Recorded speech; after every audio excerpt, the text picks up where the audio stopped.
Ladies and gentlemen, whether you like it or not, I'm Spike. I'm Kel. I'm Amanda. What was that? It was the first line on the album of one of my favorite bits of musical theater ever, Hedwig and the Angry Inch. I see. When, Okay. when Hedwig and her band, the Angry Inch, come on stage, the guitarist, who has a very strong German accent, gets very close to the microphone and just goes, "Ladies and gentlemen, whether you like it or not, Hedwig!" It's very good. Good. Make it. It's good shit. If you never watched it, it's good shit. Hey everybody! Wow, what a great week! What a beautiful week! What an amazing week! Spike, Twitter is falling down. Who cares? It's been a great week. It was gonna happen someday. Yeah. Spike, how did your state's midterms go? Did they pass anything cool? Actually, Illinois kind of did what Illinois does, which is why Illinois is so great and part of why I fucking love it here. The Republican candidate for governor, they didn't even wait to count the votes based on exit polls alone, like 10 seconds after the ballot taking closed. JB Pritzker was declared the winner, obviously. So fucking Farmer Darren can fuck off back downstate. No one ever has I to see asked about ballot measures. Yeah, I'm getting there. Let me get to it. The ballot measure that we got is Illinois became the first state to enshrine in its constitution the right to unionize. So that's exciting. That's good. Yeah. And we have retained democratic control of the state Supreme Court. So any challenges to reproductive rights, no matter how ridiculous they might be, not that they would ever make it past our Senate anyway, they're just non-starters. Illinois is blue because of Chicago. Illinois will stay blue because of Chicago. And it's one of the reasons I plan on living here long term. I have absolutely no incentive to leave this city or this state. How about you? How'd it go in Oregon? I hear you guys I hear you got rent control. No, that's California. Really? Or parts of California. Huh. What we did get is they banned slavery as criminal punishment, so no more unpaid jobs in prisons. Also, if one of our legislators has 10 unexcused absences on the state Senate, they are not allowed to run for re-election. Nice. We also, it looks like there are two that were really close and may or may not pass, but it looks like they're both going to pass. One is super strict firearm control. Nice. So that's, I just pulled it up. It's at 51% yes. So that's good. The one that could still go either way is healthcare for everyone in the state. Wow, that'd be pretty cool. It'd be pretty cool. Right now it's at like 50.5%. So like it could flip. Like it's very close. So well, good luck with that. I was very worried that we were gonna end up with the GOP governor because like right before the election, they were saying like, oh, the Republicans in the lead on the polls. Polls don't mean shit. Well, it's one of those things where I was worried. Like, and hey, everybody, just as a quick aside, there is an NPR podcast or show or what have you called Planet Money. They very recently, like I think November 4th, they had an episode on polling, specifically political polling, and it touches on why it's so goddamn unreliable. And if you're wondering why you look at polls and be all like, that's not what happened at all. So like I heard that the Republican was in the lead, and then like a week later heard that the GOP is like flooding polls with garbage info. So that way they can claim the election was stolen if they lose. That, and I feel it's So definitely a psyop to discourage people from coming out if they think there's no point because they're gonna lose. if that was their goal, I had the opposite effect on me because I was Yep. like, I better get this shit in. Yeah. Yeah. But basically, so it was really close. It took till the middle of the day after for them to declare it for the Democratic winner. Nice one. Um but it was too close. I did not like that. Yeah, yeah. That's part of why I'm always on Twitter saying shit like this whole red state, blue state thing. That's not fucking real. That's not real. Yeah. Like Texas, everyone calls it, oh, Texas, Oklahoma, Tennessee, deep red. That's not real. Well, These also, people sit well, there also, and want like, to see. oh, sorry, Oh, sorry. go for it. Even Texas, which everyone's like, oh, it always goes red. Like, it wasn't a landslide. It was Beto O'Rourke was 43% to Abbott's 54%. That's not like a landslide.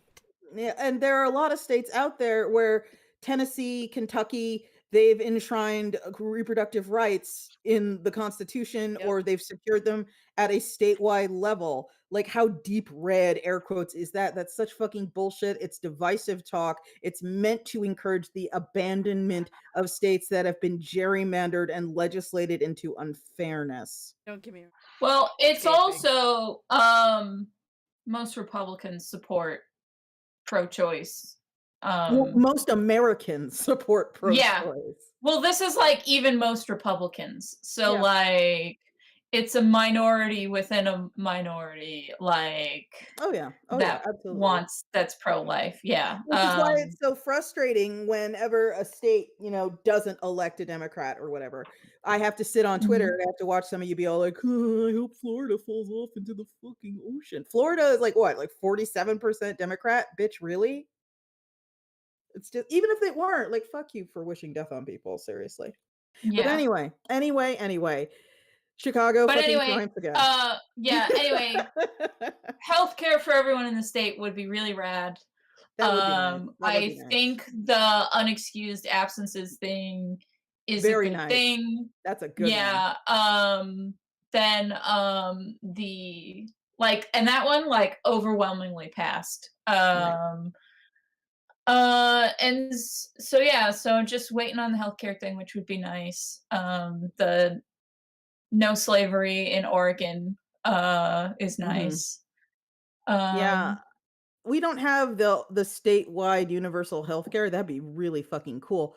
But, we have the Medicaid expansion that came with the Affordable Care Act. And admittedly, I don't know anything about it. I don't have that insurance. I have Like, other insurance, if they but pass it, I don't know how long it's going to take them to go into effect because it just says that if we're putting it in our constitution that affordable health care is a human right. So I don't yeah. know if that means we're going to have to purchase it from the state and still have a monthly bill, or if it will get included in taxes or what. Yeah, I honestly think that the future for healthcare in America, and I don't mean to turn this into politics hour, everyone, Do it! apologies. But but I think the future of affordable healthcare in the United States is the future of every progressive movement in the United States, which is it's going to be one of those things that's going to be fought state by state by state, just like civil rights, just like queer rights, just like abortion rights. People forget that before Roe v. Wade went down, abortion was already legal in a bunch of states because that's how it Mhm. works in the United States. If you read, your civic history books, you'll see that 5 states legalize it or, same with cannabis. I mean, fuck, there's so many examples. 5, 6, 7 states legalize it. The sky doesn't fall in. Other people in other states sort of start cutting their eyes enviously at the states where it's legal. And the next thing you know, it's approved on a federal level. So while I think the Affordable Care Act is good, it definitely got millions and millions of people insurance that they fucking needed. I think at the end of the day, the goal should be for everyone on a state level to enact some kind of Yeah. socialized medicine so that, frankly, on a federal level, we have no choice but to adopt it, in my opinion. Yeah. Hi, Amanda. How'd it go down in Texas? How are the elections in Texas? Amanda's leaving. We don't care about Texas's laws. Amanda's leaving. It was what it was. Like it was pretty predictable. Again, but here's the thing. It was interesting only in that everyone was talking about, oh, red wave, if there's gonna be red tsunami, oh, you're gonna get your reckoning. But like they couldn't even get like Texas. to get like landslide for Yeah. Abbott. It was like it wasn't close. They called it Yeah. pretty early. It's like, oh yeah, Beto's not going to win. But at the same time, like it wasn't a landslide. It was just decisive. So it's Yeah. like it's it's been pretty weird because people I think everyone's got quiet and kind of like, oh, because it's like I think everyone got real cocky and I don't know why. Don't know why everyone Because they got were so fucking watching, cocky. yeah, it's because of TV news. There was this weird narrative being pushed that, "Oh, gas prices are high. That means everyone's gonna vote Republican." And I was watching and I was just like, uh, were you there a few months ago when we were reporting on the upswing in voter registration of angry young women who are in Gen Z right now? I mean, Yeah. were you there?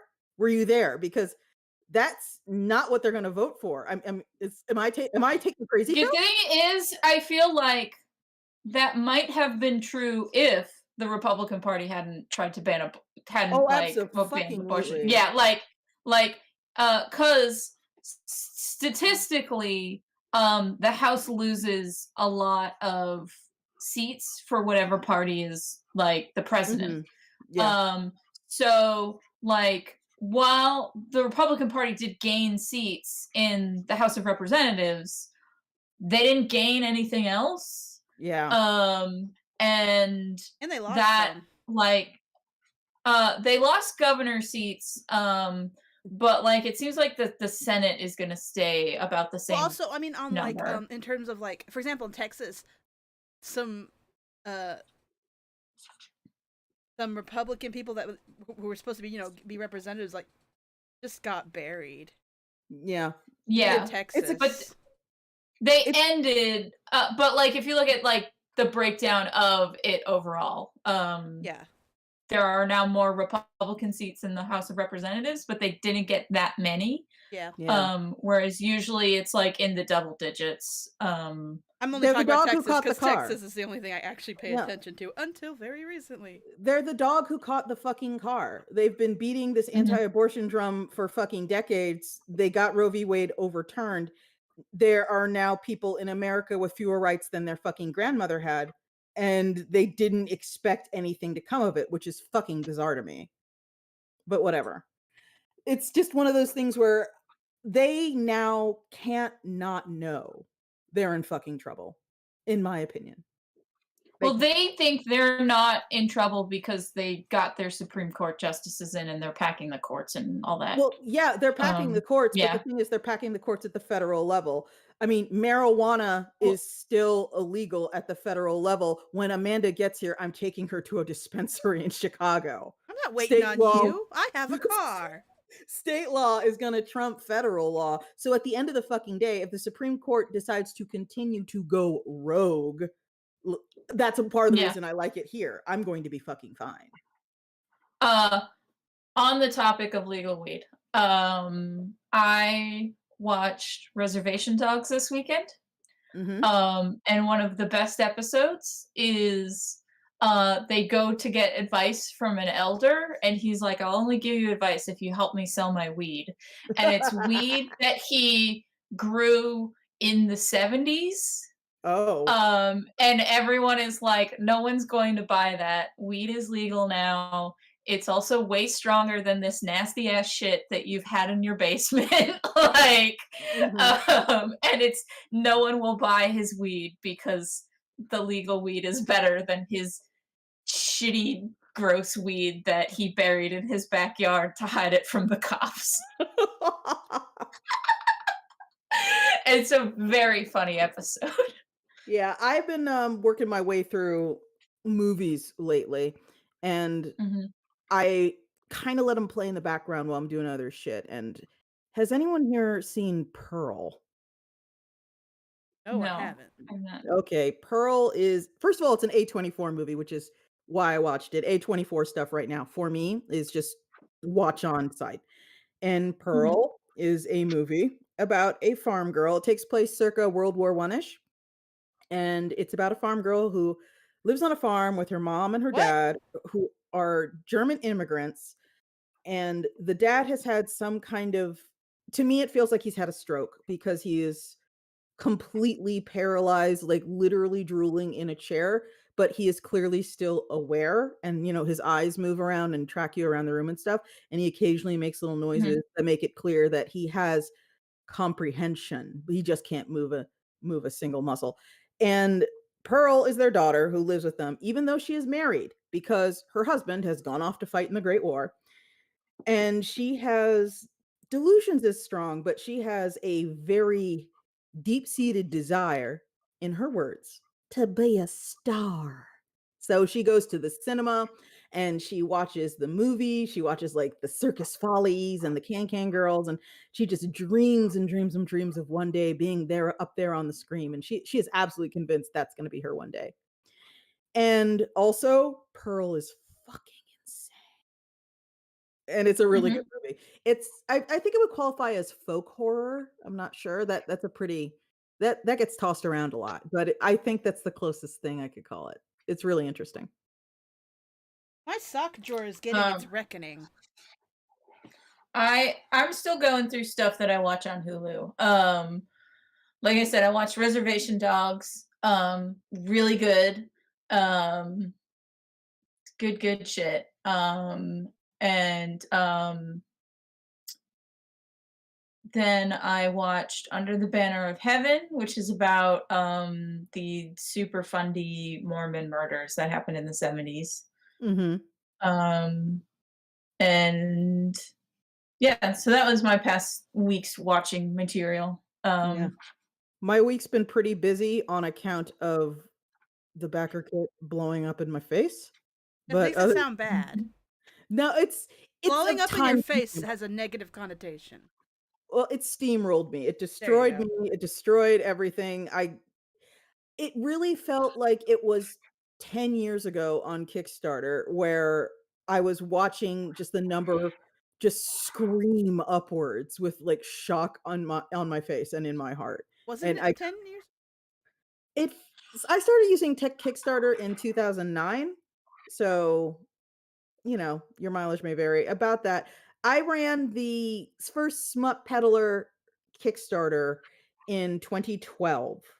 And that was the one where I paupered myself paying everyone their page rates beforehand, and just I had no money when I hit the launch button, and then it just Was Smut immediately Peddler went up. first or was Poorcraft first? Poorcraft was the Warcraft first. was first, Okay. and then Smut Peddler was the big hit. Gotcha, Yes. Uh, gotcha. Yeah, and then Smut Peddler was the big hit, and it closed out in the '80s, and I was just like, "Oh my fucking god." Like, I couldn't believe it closed out in the '80s. I was not prepared for that. I knew people wanted that kind of content, but I didn't know they wanted that kind of content. And so that took off like a rocket. And then 2014 was just fucking bonkers. It was crazy. I remember 2014 with a song in my heart because that was when I rented Iron Circus office space. And I was standing around in the lobby of the building we ended up renting the office space in, and the real estate agent showed up and he was like, "Hey, how are you doing today?" And I was like, "I'm doing great." And he was a little taken aback.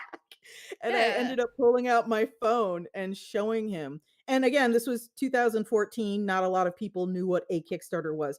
And so while we were walking up the stairs to what would eventually become my office, I was explaining the concept to him. And he was like, "And that works?"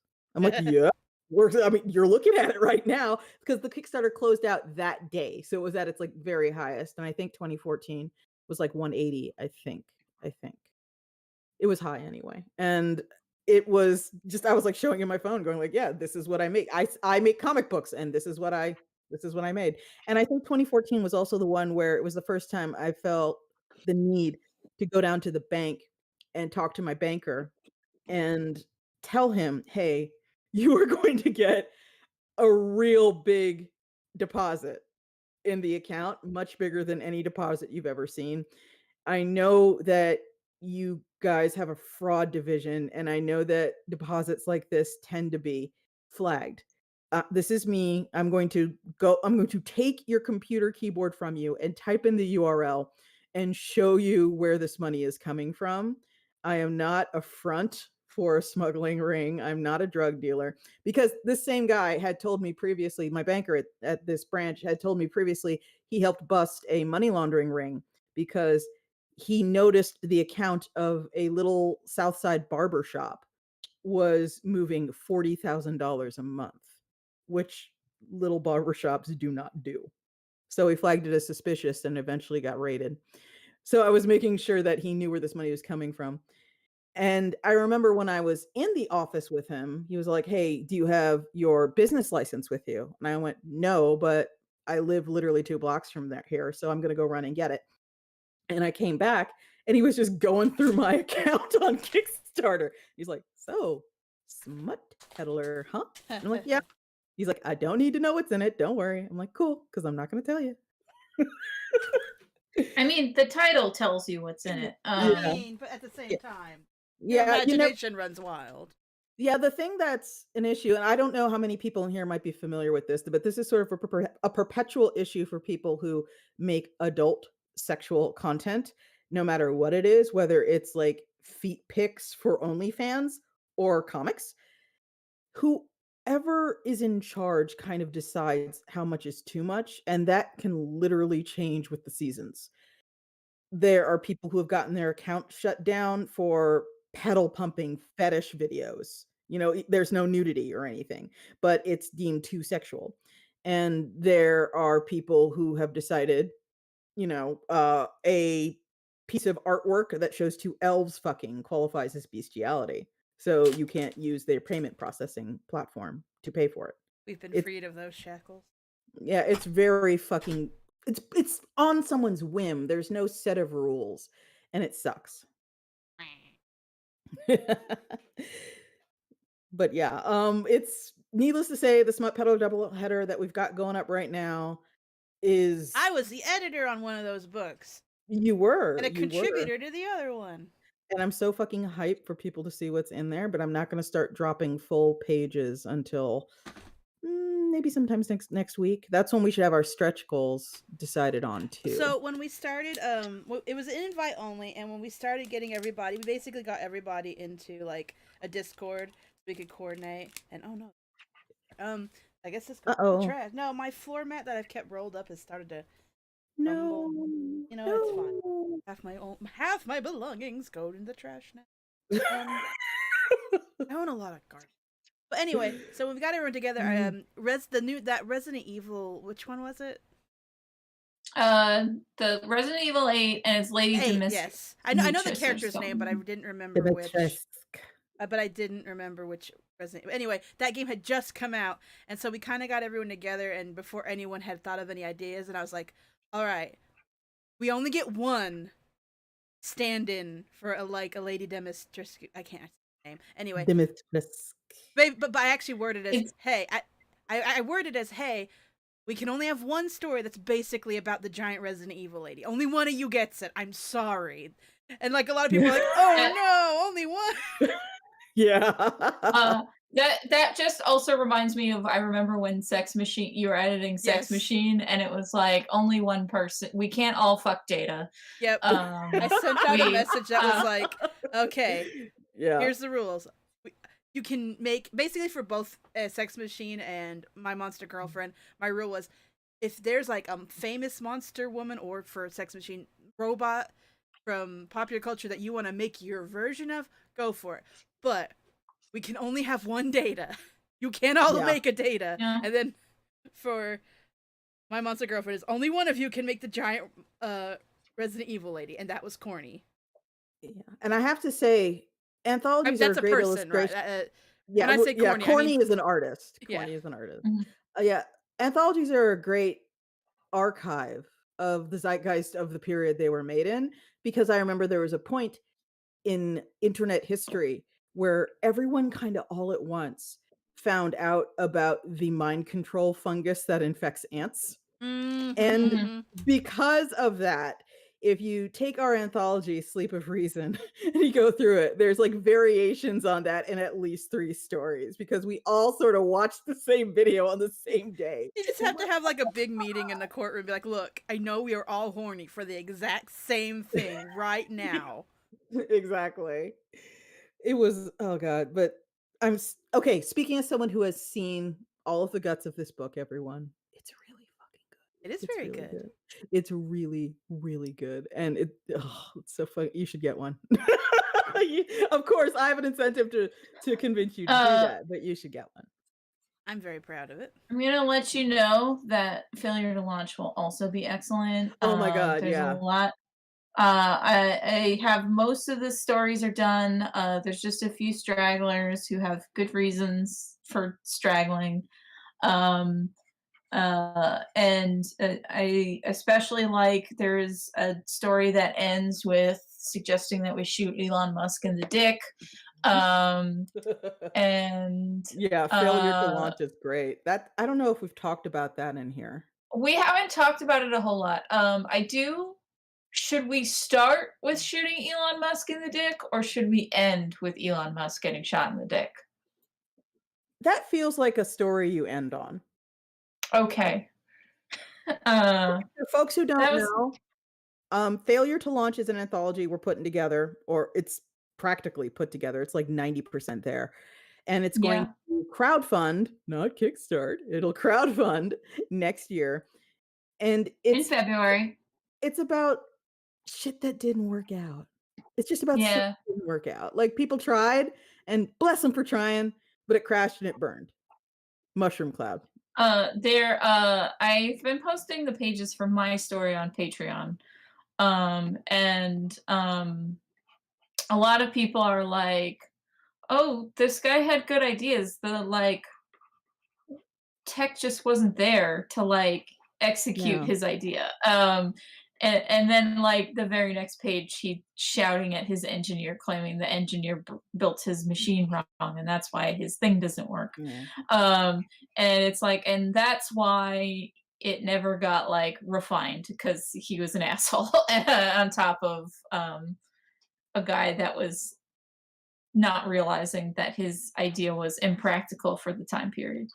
Speaking of failure, if I'm not contributing a story to Failure to Launch, but if I were, I know what I'd do it about because I But live in Chicago What? and shut up. I live in Chicago and there's a hole in Chicago. It's huge. And it's Yeah, I on know. prime fucking real estate. It's on some of the most expensive, glorious real estate in the Oh, you're city. talking about that hole. Yeah, not me. I'm talking about a specific physical hole. And it's it was meant as the spot for, and you can Google this if you wanna see what it would look like, it's kinda fucking wild, the Chicago Spire.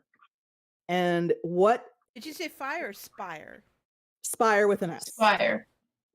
And I think the best way to describe it is, what is the name of that building that I think is in the United Arab Emirates? Like the Burj Khalifa, something like that? It's by I don't know. Dunno. like the tallest building in the world, the building that's so tall that sunset happens 3 minutes later at the top of it than it does at ground level. It's a real tall building, and I believe the architect for it is the same architect that was designing the Chicago Spire, and its whole idea is just to be this fucking absurd, gigantic spire that just hits it was going to be the tallest building in Chicago and nearly the tall and at the time it was being proposed, it was going to be the tallest in the world. The Burj Khalifa eventually ended up being that. But people have been trying to get this thing built since around the time I moved here, like 2003, 2004, and Why my phone? it's a fucking it's ridiculous what's been happening. It's like pure fucking clown show. Of course, something that's going to be gigantic on prime real estate. I think it was going to cost like $2 billion with a B, billion. And eventually, of course, financing fell through and everybody ran around like chickens with their heads cut off and it all fell apart. And now what's left on that site is the hole. And it's just because this is Chicago and we're lakefront, you have to be really, really good about your building foundations. And so every Chicago building, it takes like a fucking year to build the foundations. And the foundations to what would have been the spire are wide open and collecting rainwater. And they look like a place you go to get murdered. Amanda, would you like to go on a field trip? I don't know, man. Field trip to Sorry, see while the you're telling your hole. story, I'm hanging my laundry and I'm like, I don't know about the hole. It's fun. It's a great hole. You'll love it. It's a great hole. By the way, I do have a place that Amanda should visit. Yeah. I'm putting it in our chat. Oh. Let me go click over because I have. but I'm folding my laundry. Oh, MILF Plaza, nice. Hell yes. Take a minute to the MILF Plaza. Just Hell deposit her and just yes. leave her there. Oh, by the way, Kel, I'm literally Yes. at my place. I'm gonna be a 1-minute walk from a donut. Oh, a Yay! box fell. Ah, shit. Yeah. Jose Pimienta has said, I'll add it to my list of things to see when I visit Chicago. Yeah, don't put it off because as is, to the hole. as is usually the issue for for things like this, we never know how long we're going to have access to the site. We never know how long until somebody buys it and actually puts something on there. So we don't know how long the hole will last, but it can't possibly be forever.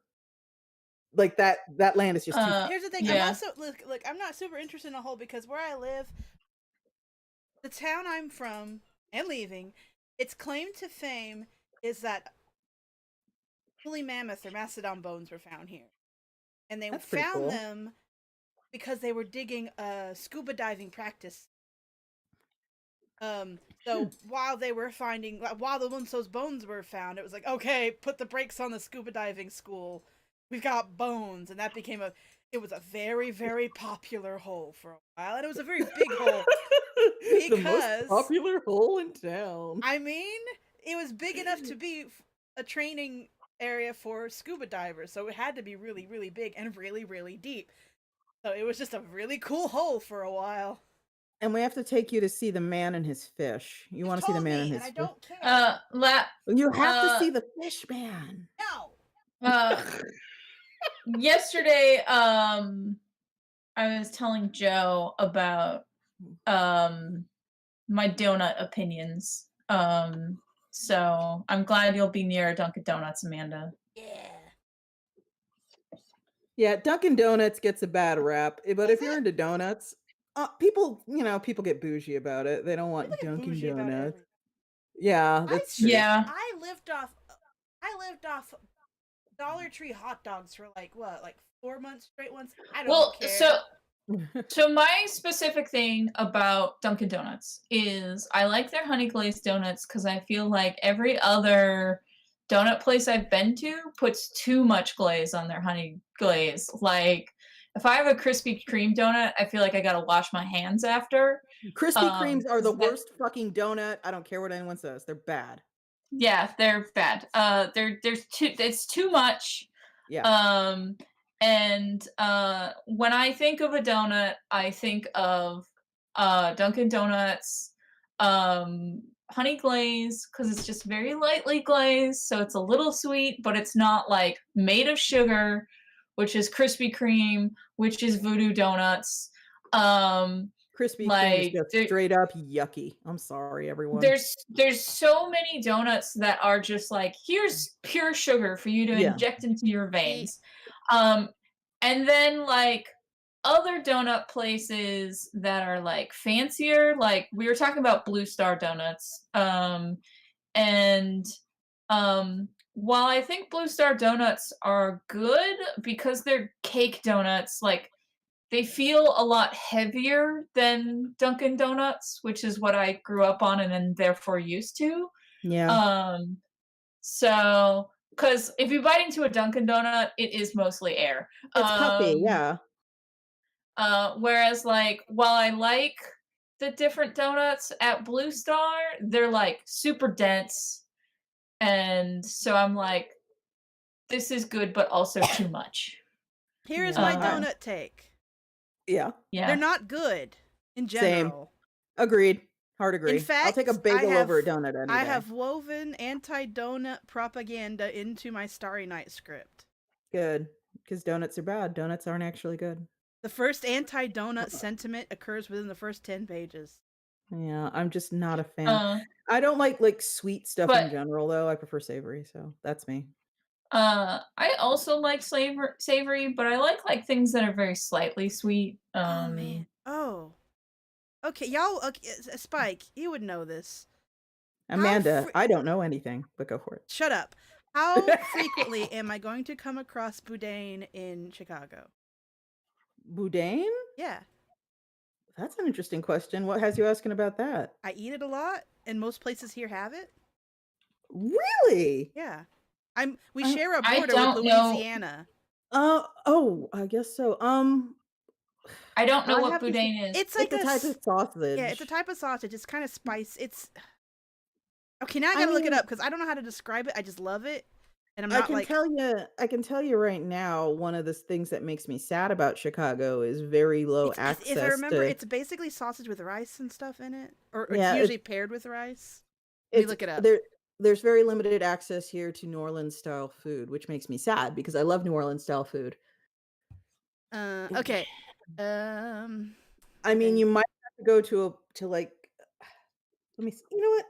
Let me see Yeah, it's this. basically sausage with rice in it. It's a little more Okay. complicated than that, but No, and I it's got don't want certain kind of any board spices in it that are a game. little different, and it's pork. And I don't know. I'm not a big sausage fan, but I really like boudin. And I was just sitting here because we were talking about donuts. I was thinking, well, what I always get is a boudin kolache, and I was like, wait a second. Am I Okay, going to let's be separated from my beloved boudin kolaches? Oh I no. have okay, there are definitely a few places you can buy it. Yeah, yeah, Alex, it's kind of like Cajun chorizo.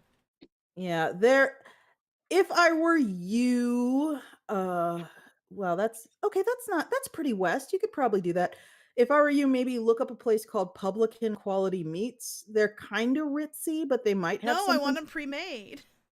Well, yeah, I mean, the sausages, they're both a No. they do everything though. They sell the sausage and the sandwiches. Okay. All right then. I don't know if they have boudin on the There's this menu. restaurant nearby. I actually hate it, but they have an appetizer that's boudin balls, and I love them. Mhm. They're Okay. basically just boudin in a ball, and you fry it, and it's great. Yeah, yeah. I had alligator boudin when I was in New Orleans last, so Yeah. it's Oh good. no, it's like, oh my beloved, no. Yeah, those are Um, very tasty, and I when understand I why. was at San Diego Comic Con this year, there is a Dunkin' Donuts near the San Diego Convention Center, and I know because I go there every time I'm in San Diego Comic Con. And so Alina Pete and I went to go get Dunkin' Donuts. And afterwards I said to Alina, "Thank you for partaking in the food of my people." Yeah, there's you'll get a lot of it's easy to get decent food in Oh Chicago. yeah, I no, mean, it's it's not going food in general I'm worried about. yeah. It is just my beloved boudin. That's all. You might be able to find it at a place like Publican Quality Meats or, all the other kinda ritzy-ish Oh, oh wait, no, I shouldn't. kinda ritzy-ish, I was about to butchery. reference like a place that's like literally a famous place that's like 2 minutes from where my place is. I'm like, wait, I shouldn't mention that. You know what? I'm gonna go ahead Not and live. actually I'm going to Not go with an to audience. let's see, not Mhm. Yelp. What am I looking for? Let's look you know, let's go a little fucking crazy. Let's look at if there's anything on Let's go DoorDash. crazy. Let's enter a Google query. Let's go to Grubhub and just be like, "Grubhub, I want some boudin." Let's see. Alright, it knows where I live, so there, just put boudin in and see what happens. Oh, it Okay, immediately it looks told like me there's a place called Howdy Kolache. Savory breakfast buns at your favorite coffee shop. yeah, it says here I can get them from a place called Storyville, Chicago, and a place called Crispy Crunchy Kitchen. So, Oh my god, I think there's a place that basically does boudin kolaches in Chicago. yeah, Chicago's got it all, man. Oh my god, the froke! I looked it up! The first thing in their menu is called Homesick Texan. Wow. Fucking got you. It's called Homesick Texan, and it's smoked sausage, American cheese, and jalapeno. So you're good. You're good to go. I'm pretty good. You are good to fucking go. Congratulations. Welcome to Chicago. I'm not gonna take you for any of our shitty deep dish pizza because deep dish pizza is bad. Fuck you. It is. It's No, terrible. I'm I'm gonna eat that sorry. pizza, and you can't stop me. Oh, it's so yucky, Amanda. Why? Because I want to try Okay. it. I've never had it before. What if I Oh love it? God, no, stay pure. Spike, Don't let that. It's trash. Spike, you don't know It's bad. me. This is how. Okay, Kel can attest. Kel's seen me eat pizza. I get Mm. usually a thick crust pizza, and I pick all the toppings off first. Then I eat the cheese. Then I mostly lick the sauce off, and then I eat the bread by itself. What the fuck, Amanda? I don't know why I do this, but this is how I eat pizza. I eat it piece by piece. Vile. So the idea of a really big, thick ass one is really fascinating. Oh, gross. It's like you and my husband can go get a piece of deep dish together. Well, we Just will. Thank you very revolting much. goddamn deep dish. I'm sorry. I Terrible noticed my pizza mic was uno. speaking. Yeah. Spike, Cal. to bring this slightly back to politics, on Never. Fox News, Uh-oh. a guy said, but single women and voters under 40 have been captured by Democrats, so we need these ladies to get married. Yeah, that'll fix it. And Imperil their reproductive autonomy even more by having a potential regular partner that can impregnate them. That'll definitely swing them around to your side. And They I have found this fucking lost because the plot. Jules Rivera quote retweeted it with, honey, if your goal is to micromanage pussy into voting your way, good luck getting a date. Yeah, seriously. Everyone seriously just fucking move to Chicago. It's great here. It's cheap for a large city. Our politicians aren't fucking trash fires. Everything's great. Okay, the weather not so great, but other than that, It's too cold. It's cold as shit.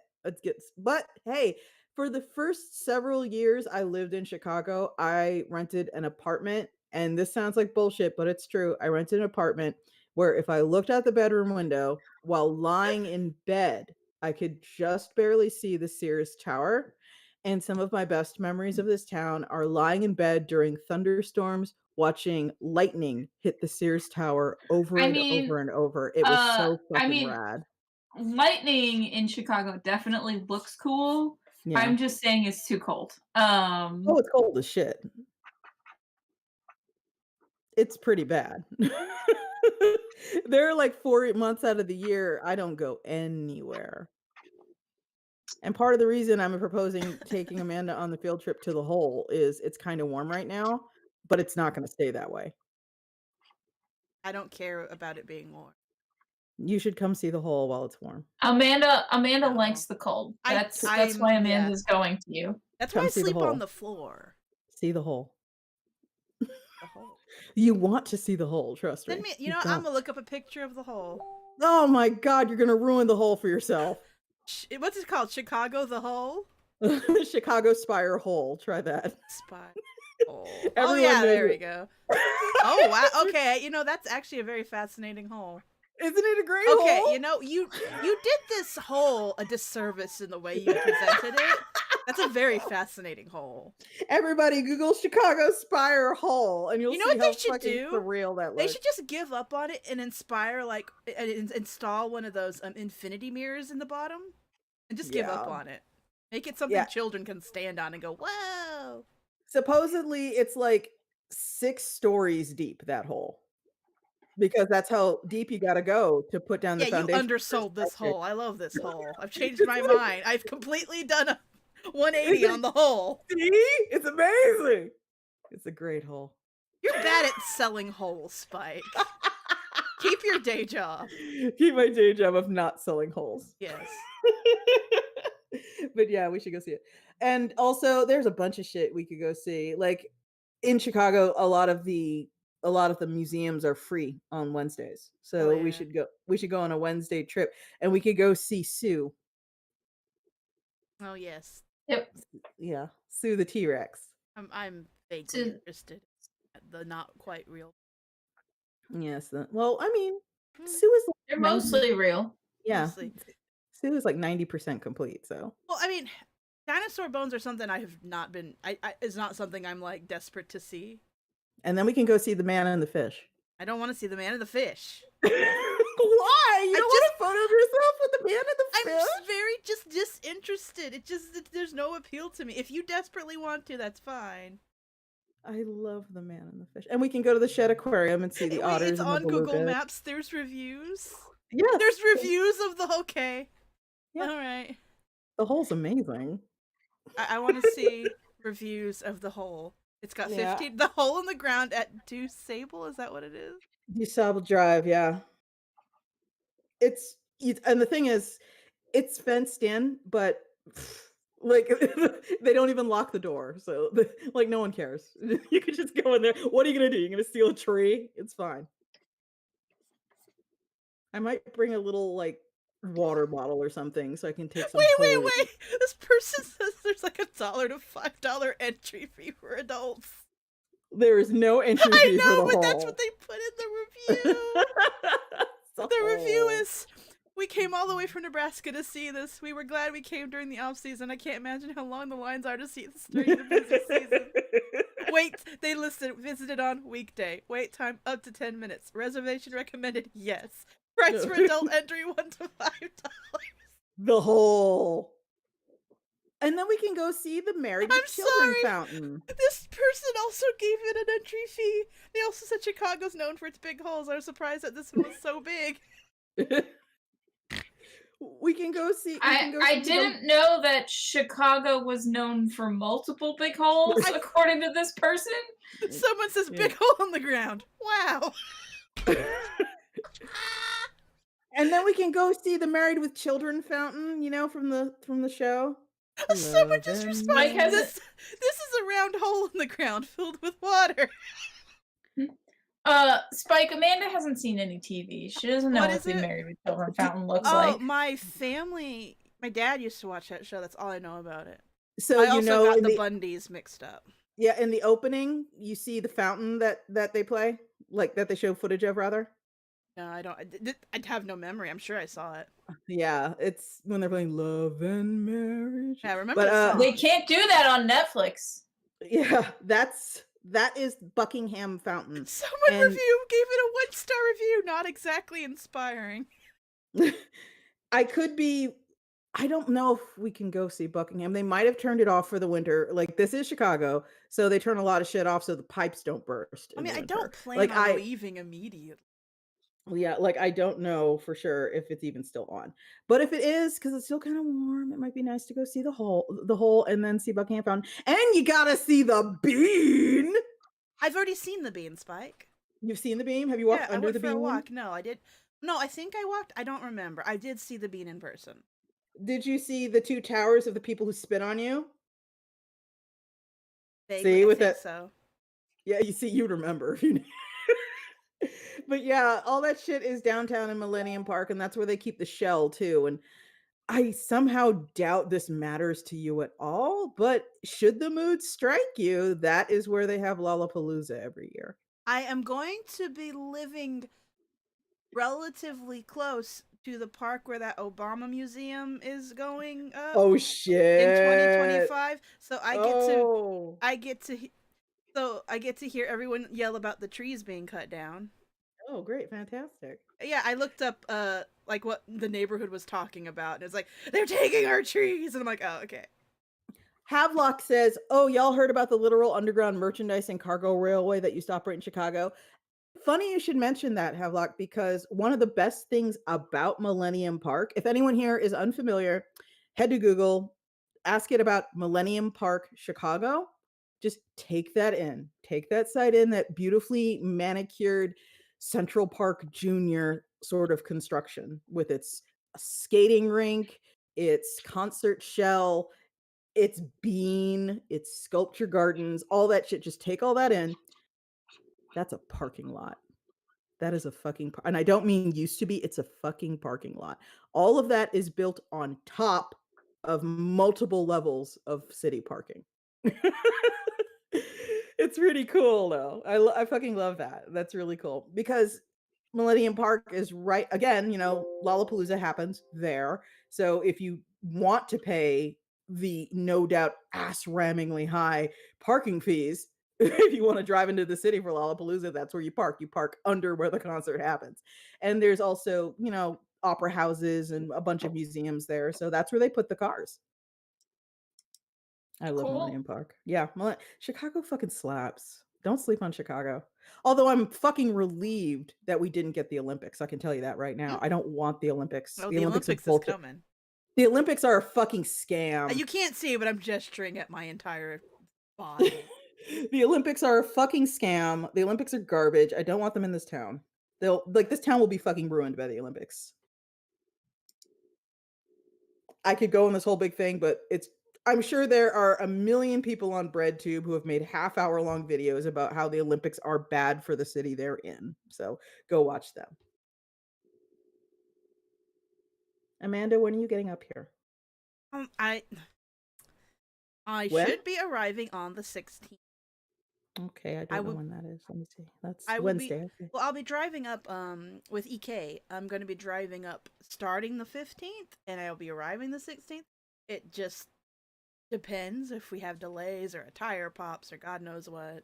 Yeah, let me know when you get into town. I know you'll like seeing me is like the last thing you're going to want to do after 2 days of driving, but maybe on the 17th, okay? Yeah. Cool. And EK's just going to take the car back, I imagine. No, I Oh. flying back. Oh, she's okay, cool. Oh That's god, my this is car. gonna be wild. You Please can't don't have judge my the car. Please don't judge the Iron Circus offices. They are strictly utilitarian, not aesthetic. Oh, don't worry, I'm gonna fill it with crap. Yay! You can help me figure out I was how to actually hang the thinking bin. about. I have a bookbinding machine. I was thinking about getting like a wide format printer and a stack cutter, and I was like, well, what if I just keep it in the Iron Circus offices and use it there, and then Iron Circus can use it too. Also, seriously, if you want to come up with a way to better organize shit, feel free. Spike, Neither I've Matt or already bought. I have it in my hand now. A barcode scanner. I'm going to like, make you use it. we need shelving. We need a better way to do inventory. Oh my god, I don't want to do business shit on a goddamn podcast. Oh, Spike, I'm sorry. Spike, I'm obsessed with like doing organizing inventory. Oh, I just brought my coffee maker from the office because I've been using a French press at home, but I'm lazy now and I just want to use the coffee No, maker. like totally. I'll bring up my book making shit, and then when you need like, we'd be able to just like quickly shit out some like arcs if you suddenly need an emergency. Yeah. Oh god. And also, I wouldn't have to keep that stuff tiny apart. We talked about my fucking business and I need to go check on my crowdfunding. Yay! We're gonna have 2,500 backers before the end of the week. Thank you, everyone. Seriously, my secret. This sounds bizarre. I'm not going to say this in public. I'm only going to say in this. public. I'm sorry. Yeah, but this is secret. This is just for like the 15 Me, people Kel, listening. God, and 26 people. This is the secret for like the 15. Okay, 26. I just noticed 26 people listening. My truest fantasy is I want one of the creators of the book that we're crowdfunding right now. I would love it if they could like get a used car with the paycheck we send them. That'd be fucking sweet. How much like, do you think a used car? It depends on the used car. Yeah, also where you buy. Yeah, exactly. But I mean, if you go on Craigslist, you could probably get something pretty decent. Mean, you can get ripped off pretty. Yeah, absolutely. You can totally get ripped off on Craigslist. Well, I'm not telling. If you're gonna go to like fucking Carvana, you're absolutely gonna be destroyed. I'm not talking about Carvana. I'm saying there's lots of little lots you can. Yeah, but I'm saying it'd be cool if we could score here. somebody a paycheck where they're like, yeah. I bought my 2003 Honda Civic with porn money. Like, that sounds fun to me. I love the idea of that. I feel like if you make porn, you already have. At least, bare minimum. No, a weirdly satisfying aspect of running these anthologies is when the people get their paychecks just hearing what they bought with them, because they'll tweet something. And they'll tweet something like, yeah, finishing my sleeve, got an appointment with my tattooer tomorrow. I remember one I don't remember which smut pillar I did. I finished mine, and a bunch of people were doing talks like that. It's like, oh yeah, you got yours. I'm like, yeah, I paid my taxes. Woo! Yeah, woo! Living it up. I'm on eBay Motors right now, everyone. I'm gonna click cars and trucks. No, not collectors, exotics and classics. I mean, then again, I guess there's buyer protection. Yeah, let's look at sedans. That's the most sensible I'm also car. coming from the perspective again of someone who like lives in a town that doesn't even have their own Craigslist. So if you try to go on Craigslist, it redirects you to Houston, which is an hour drive away. So like, all I know is searching lots in person. Yeah. Like basically, the car I have now, I needed it. My old car got repoed. I needed a new car, and like I was driving by a lot that just suddenly had the Chevy Sonic in it. And I was like, oh, well, I guess I'm turning around to get that one. And But yeah, I just search checked eBay. hearses. Well, I'm going to search churches. I just checked eBay Motors, and it's like, yeah, I could totally see someone being able to buy not a bottom of the barrel, but a very nice used car for what they might end up with from this crowdfund. Uh, Last time I bought a car, and this is also where my dad recommended that I buy cars in the future, is Enterprise Rent-A-Car. Oh yeah. oh Because they my, usually sell them when they're only like a year or two old because no one wants to rent a really old car. oh my If my god! credit, that's where I looked first. Had my credit been better, I would have gone with them. I just found um, the most amazing yeah. car on eBay Motors. It is a used hearse. It is so destroyed. There's this whole thing in car culture, the idea of a project car where you just buy an absolute piece of shit and then you spend like the next 5 years turning it into something you can bear to look at and be seen in. And if I were that person, I would have just found my project car because oh my god, look at this thing. I linked it in the All Discord right, let if you me. want. Oh, it's yes. Look at that shit. Look how destroyed. You'd have to replace the Oh, entire body panels. You would have to Spike, actually this isn't go. a project car. This is something you throw in the dump. No, it's beautiful. How dare No, you? Spike, it's all rusted out. This It's is not a gorgeous. How project dare you? car. It's gorgeous. I'm so upset No, with you. this No, is the kind it's of thing beautiful. you buy It's a queen. so that you can wreck it in a movie. It's a queen and you're a monster. This is not no. Oh no, the bottom of it. No. It's a queen and you're a No, I monster. just saw the underside. No, Spike, no. Oh, I love I hearses so can't leave much. you alone with I'm such a fucking mall goth. I love hearses so much. Look this at isn't them. even a mall goth hearse. This is a dork hearse. Okay, that's good too. This is like the kind of hearse my grandpa who delivered sausages would have driven. Cool, your grandpa sounds awesome. It was okay. He had a secret other family, which was weird, but you know. Yeah. Oh my fucking god. Speaking of which, Matt and I were just having Matt is my husband, by the way. He might be in chat, he might not. If he is, hey babe, what's up? We were having a conversation the other day I'll link about how everybody. much Don't worry, everyone. how, how much easier it is to disappear like 100 years ago. Oh, The the link's concept too long. Oops. yeah, the concept that okay, nowadays, you have a whatever, you have a social security number, you have an internet footprint. If it comes down to it, people can pull your debit card, credit card records. If you have a tracking thing, you can find out the cell towers that your phone pinged off of. There was a time that boggles the mind. There was a time where it was actually not super uncommon if you were tired of your family, and I mean if you were a husband or a wife or a child, everyone qualifies. If you were tired of your family, you got on the train with one name and then you got off 300 miles down the line with a new name, and that was just it. You did a clear all on your life and started fresh, and it was a literal option people used to have. Oh yeah. Why did And I say it that's like yeah? oh, yeah, yeah. I'll do that. That's, like, super Well, I've fascinating to told me. you about my grandpa's second family, right? Oh, yeah, but Oh. tell the chat. Well, not when I was a kid. It was discovered by the rest of my family that my grandfather had apparently been maintaining a second complete family in, I think, Montana. And we lived in Texas, and he was able to do this because he was a truck driver for a sausage company. So he was just always on the road, and so sometimes he would go back to his Montana family, and then sometimes he'd go back to his Texas family. Yeah. Alexa McDonald says, running away to join the circus did actually happen. It Yep. sure did. Running away in general and just saying, peace out on your family and never seeing them again was a thing.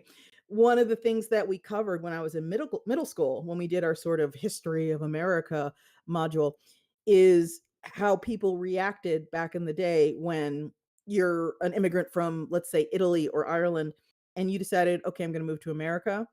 Your family had this whole big weepy separation with you, which I didn't appreciate in middle school because, I was fucking 11, 12, because they were never going to see you again. You're getting on a boat and you were disappearing into thin blue air as far as they were concerned. They would never see your face again, which is why we're all subjected to those scenes in fiction of, old ladies weeping because this is the last time they're seeing their grandson. And that was travel was used to be a lot more difficult. And the American West, a lot of the population, the migrant population of the American West, people that came from the East, they were people who were piecing out on old lives. Like, we have this whole sort of idea that it was these families bundling into covered wagons and going on the Oregon Trail, and those people were there. But there were also plenty of people who had a wife and 3 kids in New York, and they were like, "You know what? Never mind." They got on the train as John Smith and got all off of it as Paul Peterson. And when there are people who are researching their genealogy, I'd be surprised if there was a single person watching this, listening to this, whatever, who didn't have an occurrence of that in their family, no matter what, no matter who they are, because that was just a thing people did. What I'm saying is it used to be a lot easier to be really fucking awful. Or to escape things that were. Yeah, or you could that's true, you could escape things that were awful too. There are definitely cases of women, like, this pops up in a lot of fiction of the period too, a lot of cases of women who, they were married, they were Mrs. with an MRS and a dot, Mrs., but they hadn't seen their husband in 7 years. Not because they were separated because they had a fight, not because a divorce was in the works. He had just fucked off. The whole joke about going out for cigarettes and never coming back, that's where that comes from. Anyway, my I'm hearse is sorry. I amazing. still like whenever Kel draws, the mic will pick it up and Kel's PNG tuber's mouth will move, and it's just like Kel is going. Also, that fucking no, that car is not a disaster, Nero. That car is amazing. I love it. No, I won't hear a word against it. No.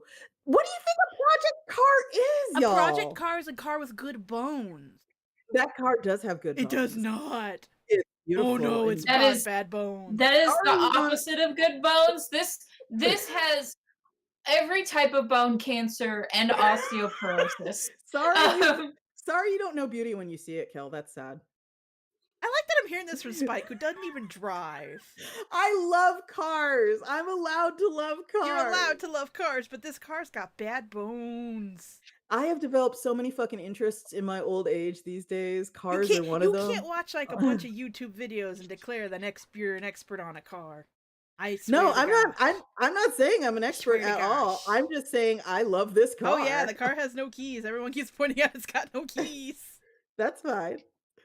But for anyone here who maybe wants to kindle a love of cars and how they can be weaponized to kill everyone around them, that's just a car. Yeah, but okay. Back in the day, everyone this is before I think 90% of the people watching this were even born. And sorry if I sound like a broken record, but this is literally one of my favorite things ever, so I can't help but talk about it. Back in the day, there was a World Rally Championship division called Group B. And what Group B was basically, would you like to race cars and there are no rules? And a whole bunch of people went yes. And they put them in a division called Group B. These are cars that the drivers describe as literally too fast for human reflex to react to. They moved so fast. These are cars that slammed into the audience. These are cars that rocketed off cliffs. These are cars that like belched fireballs from their tailpipes while catching 50 feet of air off of a big jump. And keep in mind, this was happening in like the 70s and maybe the 80s. I'm not really sure. And this was back before anyone had any sense. So the audiences for these rally races, and most of this rally was in Europe, like the overwhelming majority, most rally is European. And these are times where there are clips you can find of these Group B cars fucking fishtailing into the audience, and the audience only barely getting out of its way in time, and it's so fucking good to look at. And Group B did not last because it killed too many fucking people. No shit. That's literally why they stopped doing it. This is a kind of racing where, and I'm not even like being fucking funny, they had psychiatrists on retainer for the race teams because people were so fucking traumatized dealing with these cars.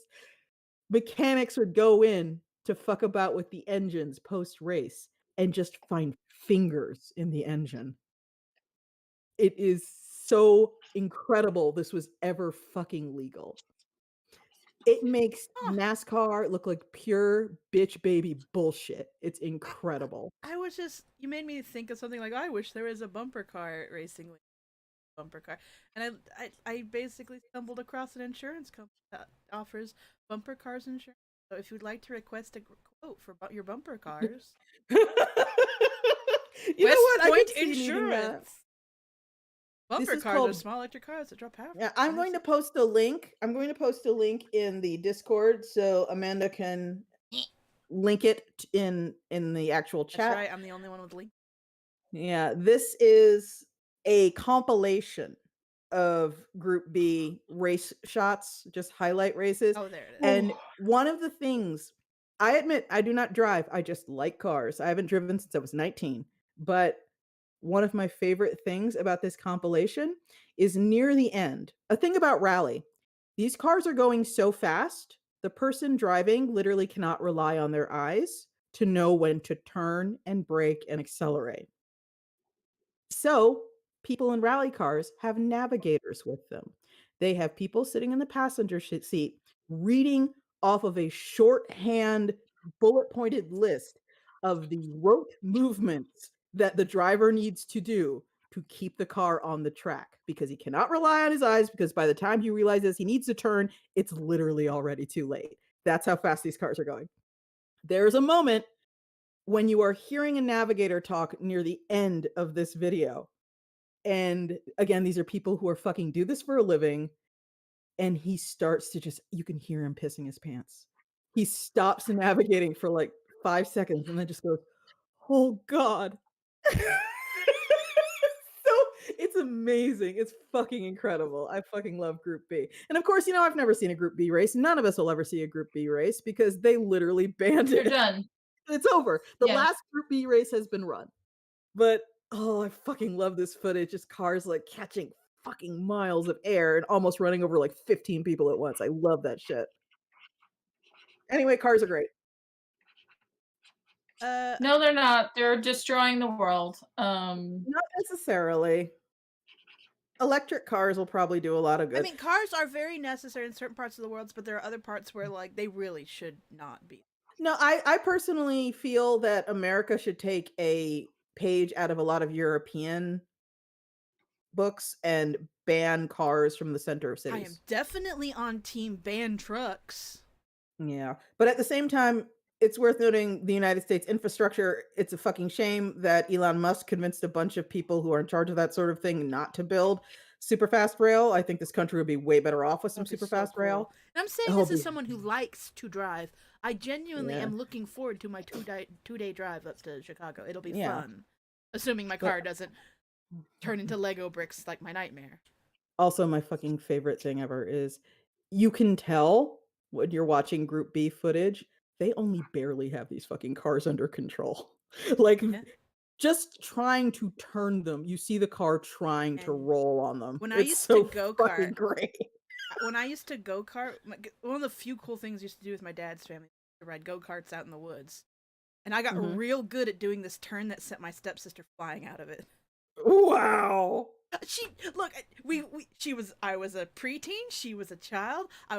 She was very annoying. She refused to wear her seatbelt, and I learned how if I turned a certain way, she would just go phew out of it, and she'd be out of my hair. Yeah. I did get in trouble, but that was I like was about to ask, wouldn't that get you in trouble? I did get in trouble, but you know what? That was after 30 minutes of pure go karting. It was worth it. Also, I should note this is just the icing on the Group B cake. one of the most amazing racers in Group B, internationally recognized as fucking royalty of the most dangerous racing class ever, is a woman named Michelle Mouton. They called her Wonder Woman. Anyway, that's just like fucking it's like Group B is awesome. Like I fucking I'm if I had a time machine, it would be on the list of things to do. Go see a Group B rally. Anyway, what I'm saying is NASCAR is bullshit and boring. And you Well, guys should duh. watch Rally. It's I mean, Rally. it is. I think Also, I went to a NASCAR race. hmm. We had to leave early because basically all the kids started crying because it was too loud. Also, this is another thing. Like, this is me getting evangelical. This is me trying to convert anyone here who's like cars are boring. This is me trying to convert you into not thinking cars are boring. Well, they're not boring. They're just... There, there is a rally that goes on now that you can watch, and it is called Dakar. It is spelled Dakar, Dakar. And it was started by a French guy who was basically curious to see if he could transverse Africa in a car. It has evolved into something very different, but it is now an international rally. And for folks who don't understand or know the term, when I say rally racing, the best thing I can sort of compare it to, since it's mostly Americans here, I imagine. If you've ever seen Wacky Races, that cartoon where it's like, oh, this person is in a Flintstones Stone Age car, and this person's in a rocket car, and this person's in a tank. Rally is bring whatever you want and race it. There are rules about different classes, like there's a motorcycle class and an ATV class and a four-wheeler, there are different classes, but if you think you can get to the finish line in it, you are welcome to race it. That is the heart of Rally, and that's why Rally is so fun. Most people participating in Rally, even at the super highest level like Dakar, are hobbyists. They are people who have been fucking around with this vehicle for the past couple of years and now want to put it through its paces and see if it can make it through the rally. And that's what's really fun about it to me. To participate in something even as high profile as Dakar, basically all you have to do is sign a waiver and obtain an international driver's license. And I fucking love the democracy of that. I love that it's not exclusive. That's like my favorite thing in the world. And also, people have raced things like Rolls Royces and smart cars and Vespas through the Sahara Desert. So imagine someone racing a Vespa through the Sahara Desert. they'd probably only last like 30 minutes. Oh no, that bitch finished. He finished. Damn, okay. Yeah, that's why I love Rally so much. It's so fun. Although my favorite thing ever, and I'm going to put another link here because I want people to fall in love with this thing the same way I have. I fucking fell in love with it. Like I'm actually kind of fucking weird about it. That's how much I like it. My favorite class in rally racing is the truck class. And my favorite racers in rally racing, who I can strongly suspect will not be at Dakar next year. And here's the link, Amanda. I put it in Discord. No. Who can I imagine won't be at the rally next year is Kamaz. And Kamaz has a rally racing team for the Kamaz Master Truck. And I love truck racing, and I love the Kamaz Master Truck. And it's my favorite part of Dakar every fucking year. If you just Google Kamaz Master Truck Dakar, you will be treated to just an embarrassment of photos of this fucking titan launching itself off sand dunes and getting 4 wheels in the air. And I love every fucking second of it. I love it. I love that shit. I'm so easy for cars. I love this. And you just hear an old woman complain about cars. But anyway, this is just something I gotten into, like, God, in my 30s. I started being sort of like kind of interested in cars. And now I'm just an idiot fangirl for certain kinds of cars. I like trucks. And yet you still thought that fucking hearse was salvageable. I didn't say it was salvageable. I said it'd be awesome as a project car. A project car is something you can salvage. Yeah, I'd just go to the metal shop and I'd have the machine new panels for it, and then I'd just buy a No, you third-hand would need motor. more than new panels. The beauty of that car is that since the engine is completely gone, I can just turn it into an EV.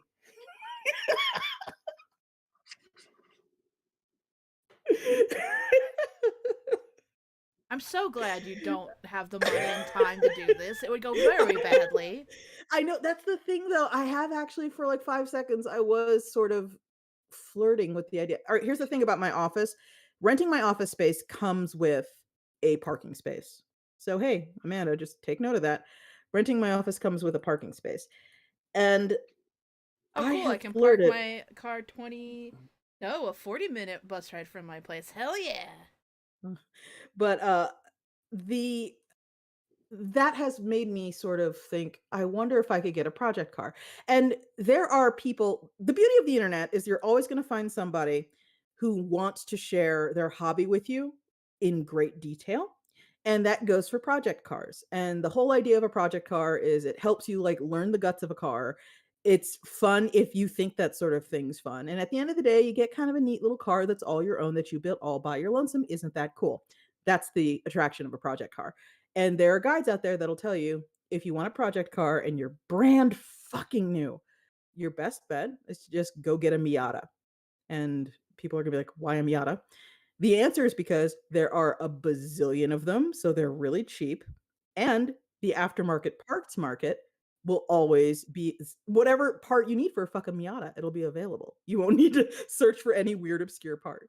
And it did sort of it appealed to me for like a couple of months there. I was sort of not really, but kind of investigating. Yeah. If But you once you had to wanted, look into like the hitches and the jacks and the oil disposal and all that yeah, fun shit, probably it's like never mind. yeah, it's an expensive hobby. Is at the end of the day, it's not something you can Also an just put away. inconvenient hobby, even when you do it cheap. It's extremely inconvenient because there's a lot of shit like you will have to dispose of safely. Yeah, yeah, you have to be super duper into it, and I would say I'm like 70% into it, but you need to be 100% into it. So it's an idea I eventually abandoned. That hearse is still not a project. That hearse is No. gorgeous, and her name is Marlene, and you're a bigot.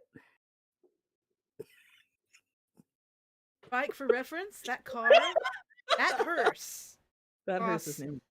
$2,000. No, under 2,000, like $1,500 less than the car I bought. That is from 2014 and works great. Yeah, I'm looking at Miatas right now. You could literally get one for $100. That Like makes more literally. sense. I'm looking. It's like that's when people say just get a little bullshit project car. Just get a little bullshit Miata, man. Do you watch Garbage Time? Garbage time? No, what's that? Do you watch Dank Pods? Dank pods? No, that's new too. Dank Pods, he's an Australian dude who like is super into garbage and like does Ashen style reviews of like MP3 players. Very funny guy. Has a snake named Frank. Very good snake. Good But for him. he has a second channel called Garbage Time, which is all about the beater cars he loves and trying to fix. Oh, Yeah. I gotta go watch that. I love people fixing beater cars. I don't know. Almost It's as not much. always beater cars. Sometimes it's just yelling at a car. Also, everyone, Amanda, you shared that link about the Kamaz Master truck, right?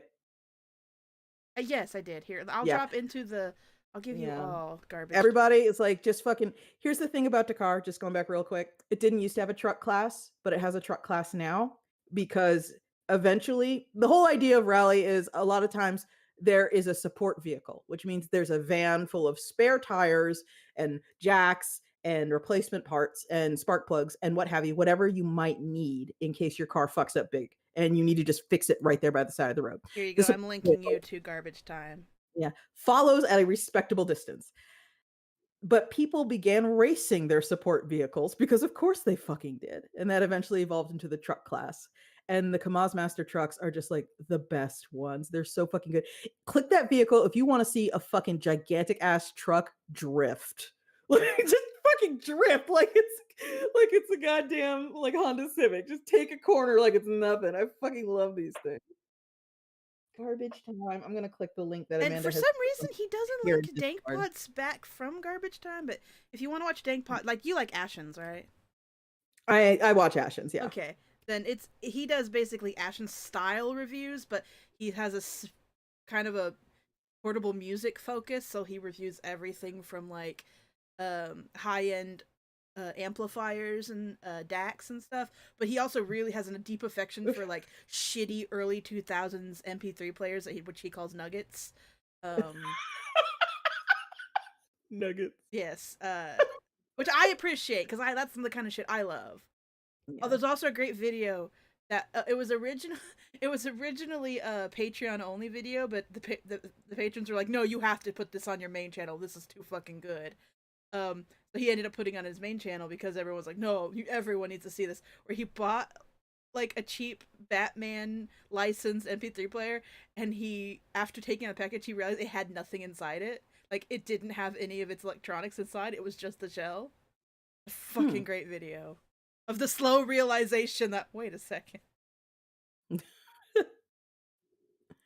But on just another real quick No, recommendation no, for you folks. you. I'm sorry. I'm No. looking at the docket. You've used up your allotted time. No, no. Anyone here, if everyone here is like, "Oh god, Spike, you talk too much about cars. How could you ever This care is the about them this first time much?" you've talked about And cars since we started this show. oh, oh, good. I'm glad to hear that, so Yeah. I'm not wearing it out too much.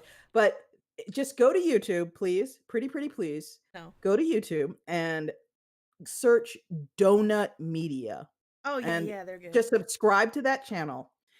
And there's going to be a guy who hosts that channel. He's probably gonna look slightly familiar to you if you watch certain kinds of shows. His name is James, but he has pretty much given up any Hollywood shit entirely to talk about cars. And part of the joy of watching him is watching how excited he is to talk about his favorite stuff. Like, there is a series on that channel, Donut Media, called Up to Speed, where they just tell you about the history of makes and models of cars and car manufacturers. And he did one for Lamborghini, and you could see him just vibrating in his seat. He is so excited to talk about his favorite car company of all time, Lamborghini, and it's just really fun. Even if you don't give a I don't give a shit about Lamborghinis. Like I could not care fucking less about Lamborghinis. But I love hearing James talk about Lamborghinis. It's really fun.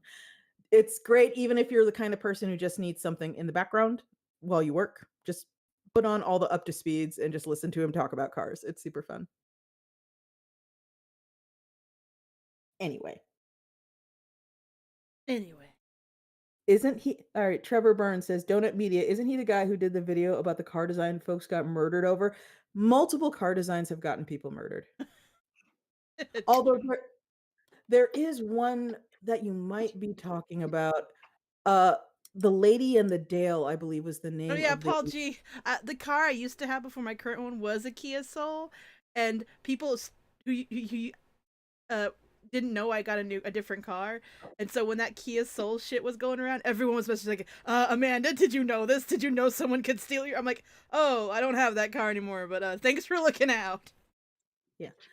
There is one that, Donut Media did, but I'm gonna fucking spoil it for you because it's so fascinating, and this is the first place I heard of it. If you have HBO Max, you've probably already seen the documentary about this. The documentary is called The Lady and the Dale, but it was the '70s, and there was a new car company that came out of nowhere, and it was headed by a woman named Elizabeth Carmichael.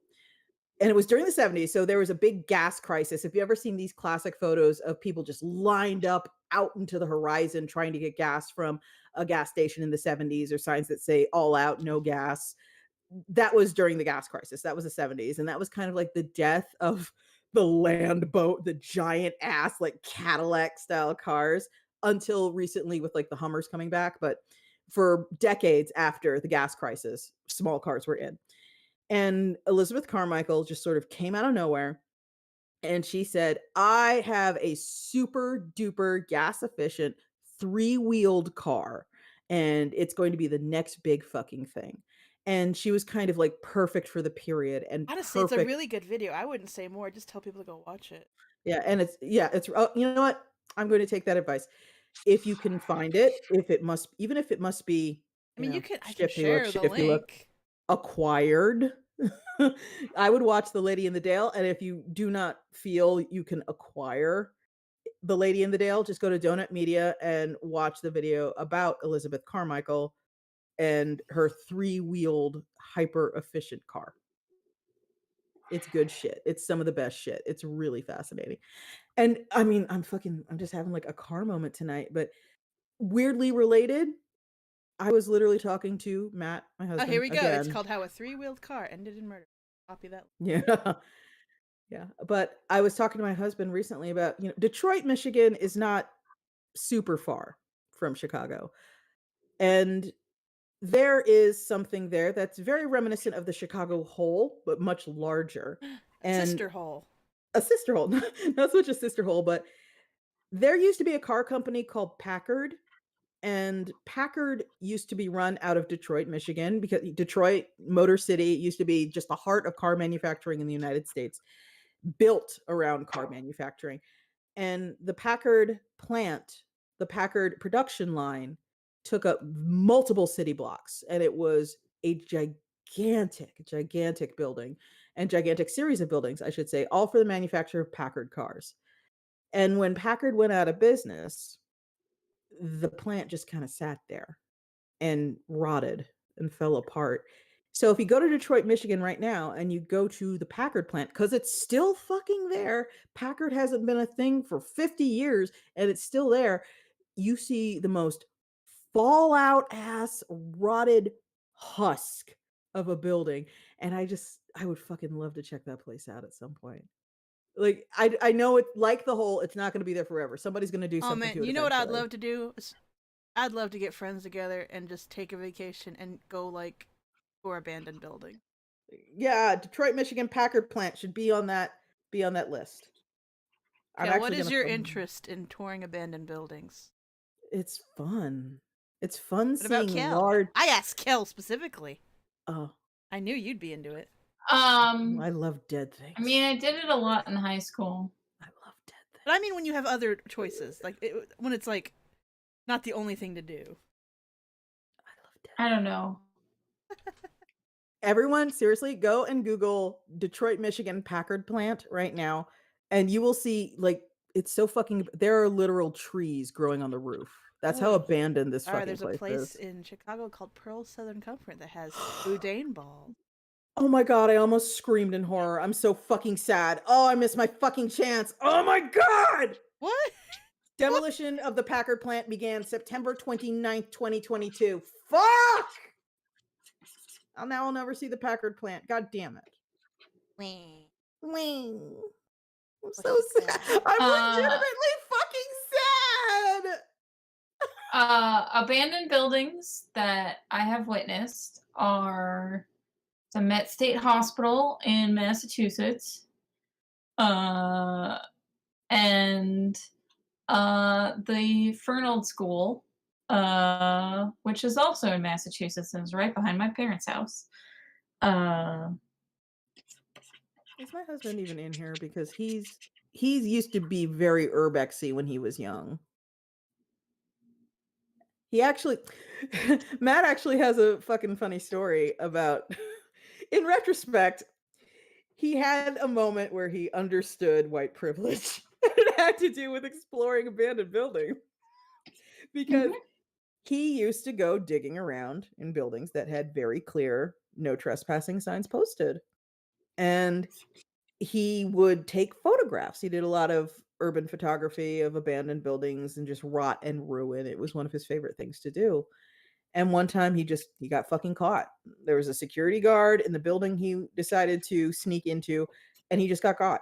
And the guard was like, "You knew for a fucking fact that you weren't allowed to be in here. I'm calling the cops." And so he and Matt just kind of like sat there waiting for the cops to arrive. And at one point, the security guard just looks at him and it's just like, "You know what? Get out of here." And Matt did not question. He just ran off, and he cut it so close that when he was leaving, he saw the cops pulling him. And that's how close he came to getting arrested for trespassing while doing urbex. And he told me one day, it's like, I think about that now, and I think, it's a good thing I was white, because if I wasn't, I have a feeling he wouldn't have just let me go. I'm like, yeah, probably How are not. there no photos of the Acial Mammoth Hole? Alan Lord says Amanda's dismissal of Spike's sadness equals chef kiss. Yes, Amanda's very dismissive of me. Not true. I love you very much. How dare you? My soul. How dare you? My soul. Yeah, no, there was nothing to do in my hometown for teens. And so the favorite pastime of folks in my high school was to break into the abandoned Met State Hospital and drink beers. So God, I This would is steal um so this many was the medical year supplies. I graduated high school. I know that camera phones weren't ubiquitous. How do I say that word, Spike? Help. right, Ambiguous? ubiquitous. Thank you. Ubiquitous? Ubiquitous? Ubiquitous. Yeah. Ubiquitous. But Uh how are there no yes. photos of the mammoth hole? I know we all went and Okay. looked at it. Uh Spike, what'd you say you'd steal? I would if I were breaking into abandoned hospitals, I would be fucking stealing so many so much medical shit. I love antique medical Spike, shit. these had been abandoned for like decades. Oh my god, So I would steal all this there was steal no medical shit left. There was just rotting building. I would steal everything. I would steal hypodermic needles. I would steal jars of brains. Again, those weren't there because the building was shut down in the 80s because of Ronald Reagan. I would It steal was and steal and steal. again, there was nothing to steal because it had all already been stolen I would steal it. ages ago. I would steal everything. This is the only. But yeah. I cannot believe this is the only picture I can find of the mammoth hole, and it's not even the deepest point. Oh, that's very disappointing. I guess no one cares about Clute. I mean, nobody does care about Clute. That is true. But I can't believe, like, this is a thing I went and looked at. And Abby again, Lark this was says, in 2006. I graduated 2006, and like, smartphones weren't a thing till like 2007, really. And digital cameras really sucked back then. yeah. So like, they just having a camera on you was just not a thing. Yeah. Abby says it's mostly picked over at this point, which is actually making me think about another discussion Matt and I were having because we were talking about the Packard plant. And it's about Fordite.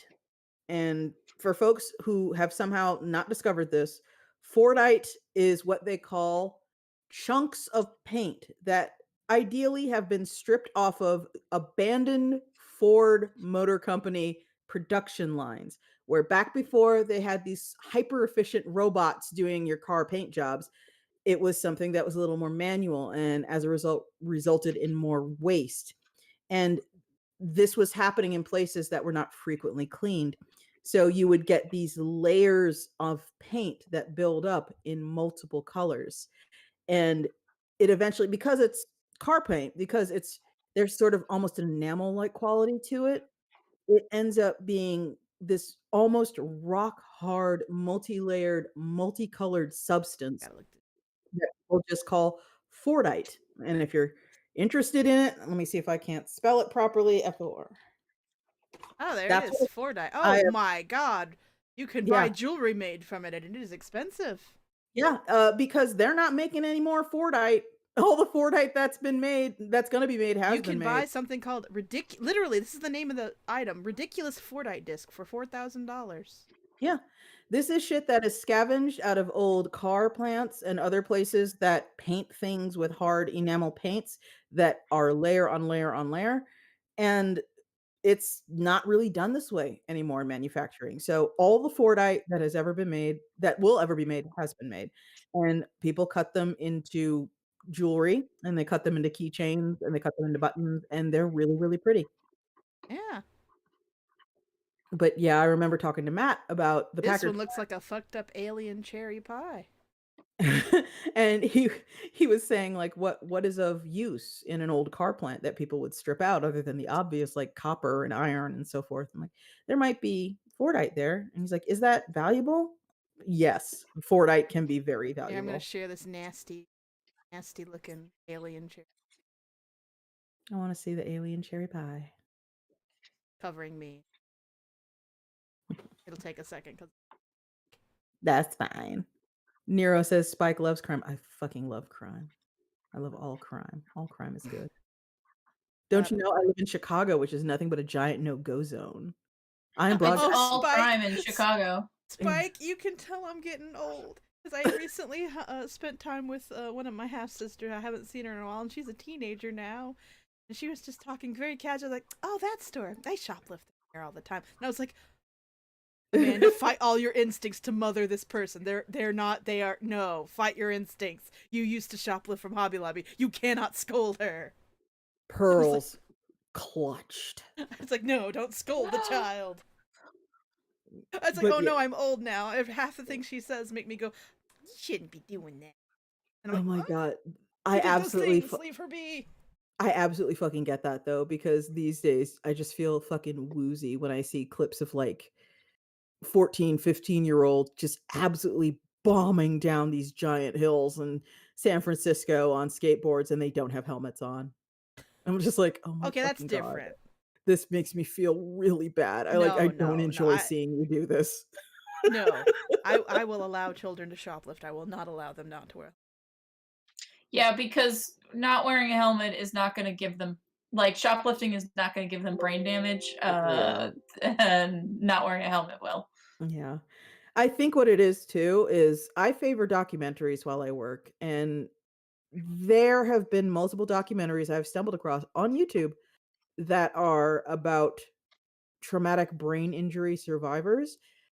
Y'all just don't even fucking know. I do know. There is okay, there is one documentary. It Just opens one? with just picture I'm just talking about one I specific know. one. I'm Yeah, being dumb. yeah, 50% of what comes out of my mouth is dumb shit. but it opens with a older man, an older gentleman in a convalescent home where he is in recovery. And he is lying in bed and the nurse comes in, flips the light on, comes to the bed and says something to the effect of, "Hello, Mr. So and so. How are we feeling today?" And he Oh just shit. sits This up like restaurant. fucking Nosferatu out of his coffin and he just starts going, what, yeah, where, what, where, and just swinging his arms like he's trying to get in a drunken fight. And the nurse reacts in such a way that you know, heartbreakingly, for a fact, this is just how dude is. And she's like, okay, all right, let's get you dressed. And he's just thrashing and screaming nonsense while she's trying to get him out of bed and dressed. And the nurse, again, fucking cool as a fucking cucumber, is just like, he's a lot better nowadays. You know, he's improving a lot. Nowadays, you know, these periods he quiets down after a few minutes, but beforehand, this is just how it was. And to highlight that, like 3 months down the line or whatever, they visited him again and he was lucid and he was aware. But imagine spending months of your life post-traumatic brain injury trying to fucking fist fight anyone that comes near you while screaming nonsense. Gnarly. Like, there's a Wear a helmet, place. everyone. Wear a Like, helmet. Yes. there's a place, Storyville, Chicago, has Yes. boudin balls and catfish. Yes, I mentioned Storyville. I didn't. Yeah. You didn't. Catfish. I did not mention the catfish nuggets. That is true. Like, let's. Maybe I'll go. Maybe I'll go. You're gonna turn down catfish nuggets? I'm okay with catfish nuggets. I am not as in love with catfish as a lot of people. I'm not in love with it, but I want it. Yeah, we can do it. I'm a sure simple creature. You nuggetize an animal and I'll eat it. Oh, Dimespin says, read the book Headcases story. Oh, read the book Headcases Stories of Brain Injury and its Aftermath to be made deeply sad. I will take that challenge. I'm gonna go on fucking Audible right now. I'm sure I've got a whole grip of credits. Let's see if they've got a Honestly, if you're trying to like replicate the if you're trying to cheaply, well, not cheaply, but relatively cheaply replicate the Fortnite look, doing acrylic pours would probably get you something close. If you did it yeah. right, acrylic pours would get you kind of close. Resin pours would probably get you kind of close. Wow, there sure are a lot of books named Headcase. How about if I Like I'm hungry. go get something to eat? It is 9:39 p.m. and I don't want to eat the leftover. But yeah, like Actually, fucking I'm your not. brain up. Fucking your brain up is oh my god. Who would have guessed?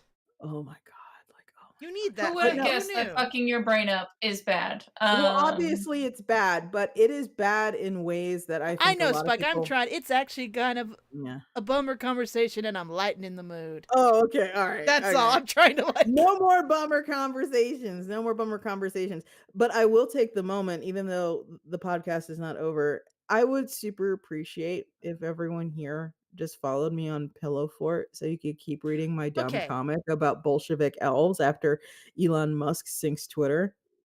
Real quick. uh, huh? While I have everyone here and we are in our office, I think I am going to move. I need to like. I'm probably going to use all the platforms for something like Pillow Fort. I'm going to start posting art there and take Yeah. use of the privacy. But I need to choose which platform is going to be my bullshit platform. You Mean know you're like your me. shit Shit post posting platform? and bullshit. Like, should it also be Pillow Fort? That feels like a co-host Yeah. kind of Should I thing. do the move to co-host and that be where like that's like it's like I have different needs of of social media. Twitter has just kind of been my catch-all. This works. Yeah. Honestly, for uh, me, the Pillow Fort is where I post my comic and just my comic. And the co-host is going to be Shitpost Central, where I post stupid little sketches.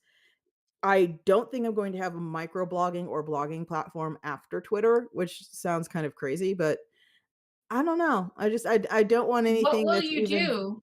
I know, right? I'll have to keep it to myself, I guess. Or we go back to like the live journal days where like you make a blog post about instead of doing a Twitter thread, you just type up a blog post.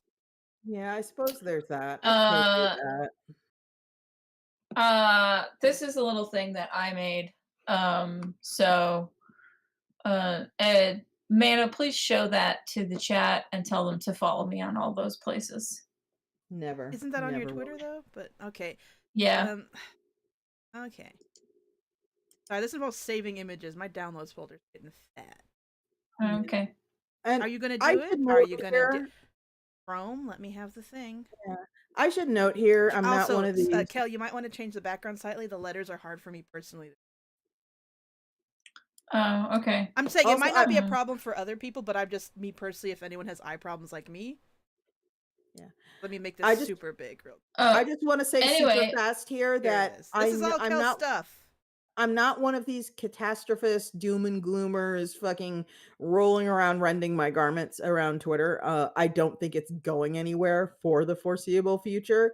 I think a lot of people get a lot out of being as pessimistic as possible about the situation, but I'm not convinced it's crashing in the coming weeks. Here, I'm y'all just can not. pause that. well, so as my very long ongoing conversation about social media has been with Kevin has been going, um, there is no social media that does all the things that Twitter Yeah. does. Yeah. So it is probably going to keep going because um the closest you can get to it is Mastodon, but Mastodon like has so many hurdles that a lot of people Yeah. find it incomprehensible.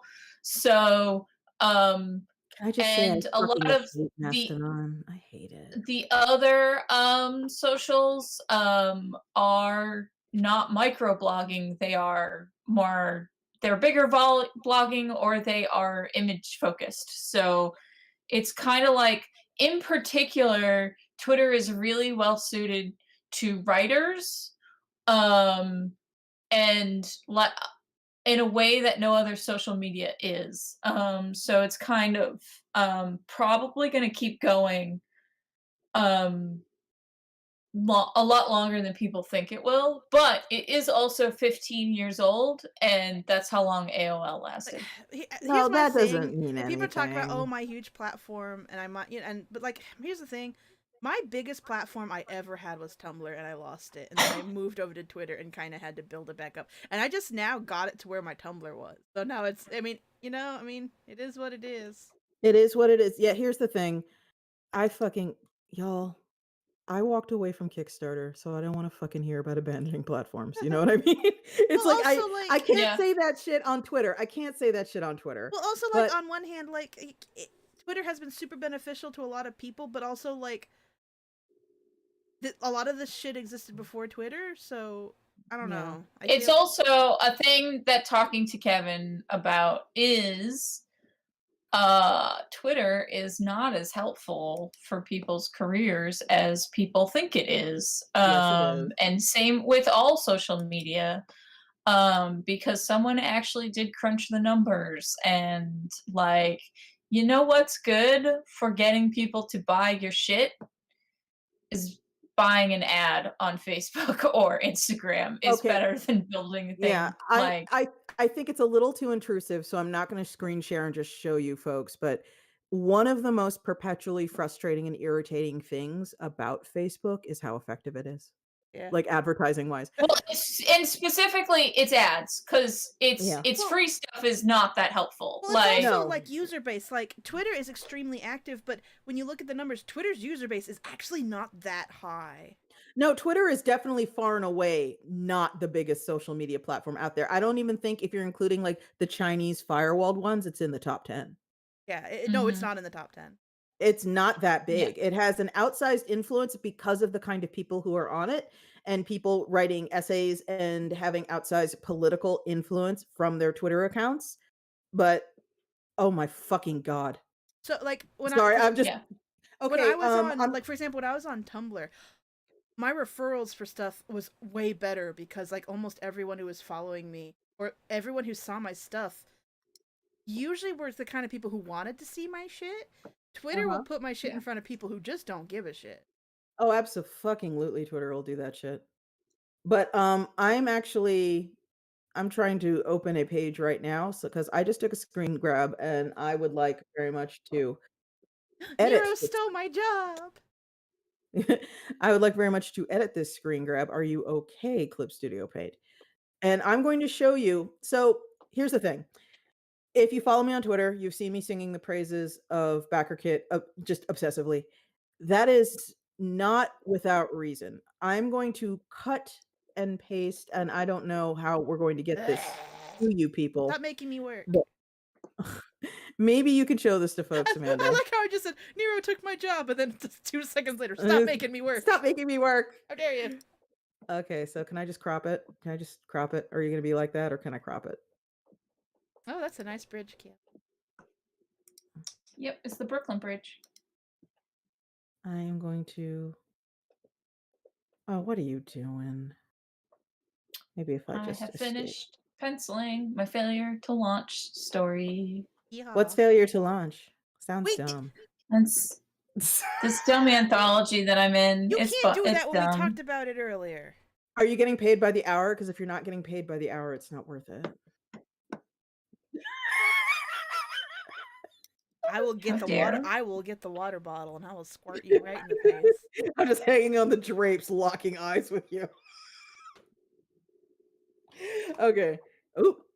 We will do that. I I just will tried be. to- I I will just be tried able. to save this image as Lord, which is LORDT. Just Lord. I tried to save this image as that. And it's fucking taken. 'Cause I just give everything fucking stupid ass names. Okay. All right. I'm going to upload a file to the Discord that we run this fucking disaster out of.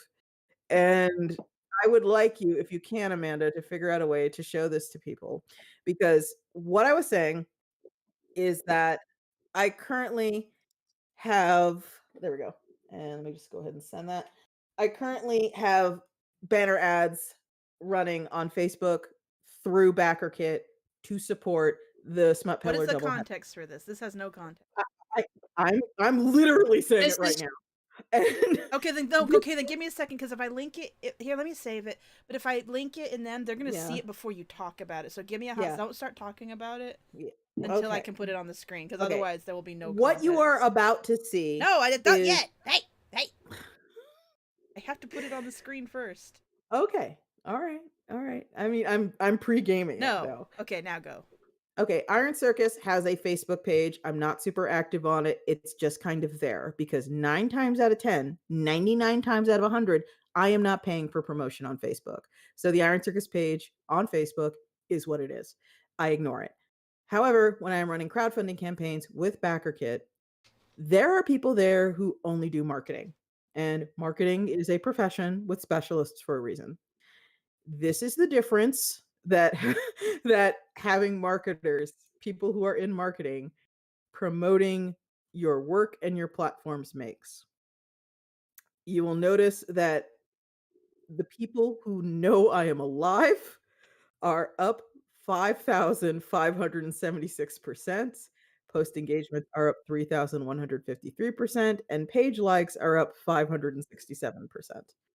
This is a secret panel you see if you have a Facebook business page that only you see called Insights. It's a little panel off to the side.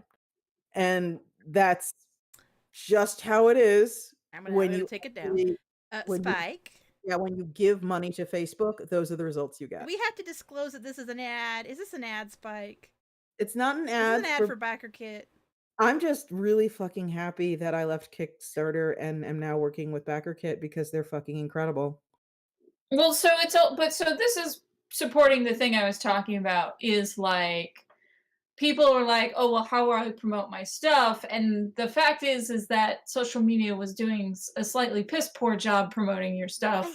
Mhm. If you want to really promote your stuff, you buy an ad, Well, I also think and But it's not just the um, beginning and the end of just buy an ad and everything will be fine. The issue here's the thing, I'm sure a lot of people are aware of this, but I'm gonna I mean, explain it you for do folks have to who don't like know. target the right areas and Yeah, like tell Facebook who to show it to, exactly, but and that's where the that's magic happens. going that's going to do better than you just posting on your Facebook and well, not or your Twitter it, or your Tumblr or whatever. it's here's the thing. It's not people aren't actually really that concerned about the ads. It's more about the networking that was getting done because like Yeah. admittedly if Well, the networking was really the value. Yeah. uh-huh. Kristen Cheney says in chat, "Spike, don't start trouble." That's all I do. Why I'm bringing the water bottle that I use. I have a water bottle that I got because it can spray the rats from Ooh. like about 4 feet away if you put it on the right setting. This is So me if sitting they on the mantle and so just if they get into a fight, shoving I can be in bed and go, "Hey," and squirt them. shoving a vase I'm just closer and saying it's a closer to very the good edge. squirt bottle, and I'm I'm on the bringing it with me, and I will block you lying on the from table, across the slowly room. pushing the vase closer and closer to the edge of the table, never I got breaking eye great aim contact. with this thing, and no trigger discipline. Great aim, no trigger discipline, But no yeah, blaming so somebody the else. other thing, Amanda, that Kevin was telling me is social media is starting to separate into the social and the media. But so like the networking thing that you're talking about is moving more to discords and chat rooms again, um, rather than But at the same time, that's going to close off a lot more old. Like the other thing about Twitter, and again, I'm saying this is like, nah, Twitter was going to die eventually. We might as well just embrace it. But also, like the other thing about Twitter is it does connect people across age groups too. True. Mhm. Whereas Discord is going to very much confuse a lot of older Discord's very people. insular. Discords are very Yeah. insular. And Kristen Cheney said, "Lol, Spike, this is Furious. I know this is what you do." Furious, I know that's you. I'm saying Kristen Cheney because I said Furious says no one's gonna know what the fuck I'm talking about. Also, when are you gonna fucking submit a graphic novel? I'm getting impatient. Anyway. But yeah, I've talked about this on Twitter in the past, but I'm just want to reiterate really quickly.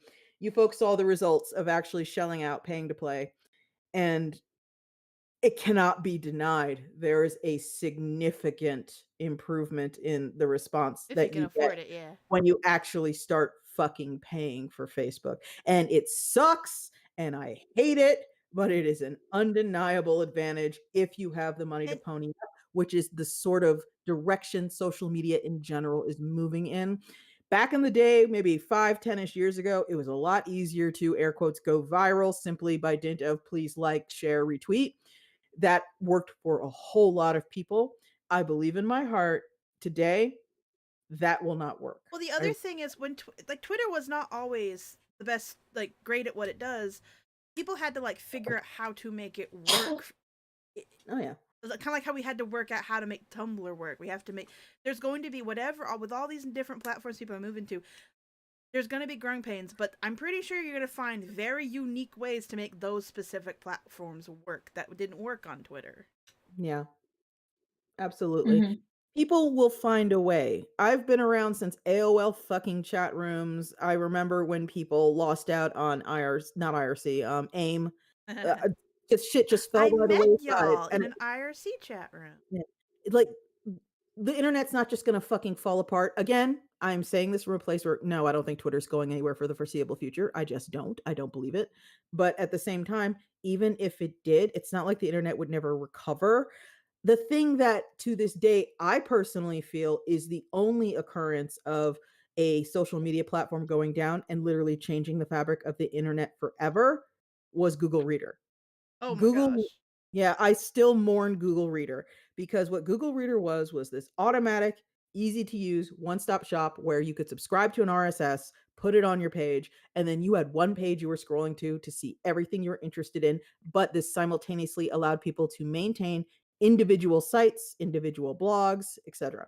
It was a Yeah. great way to keep up with a whole lot of people that had their independent existences on the internet in one spot.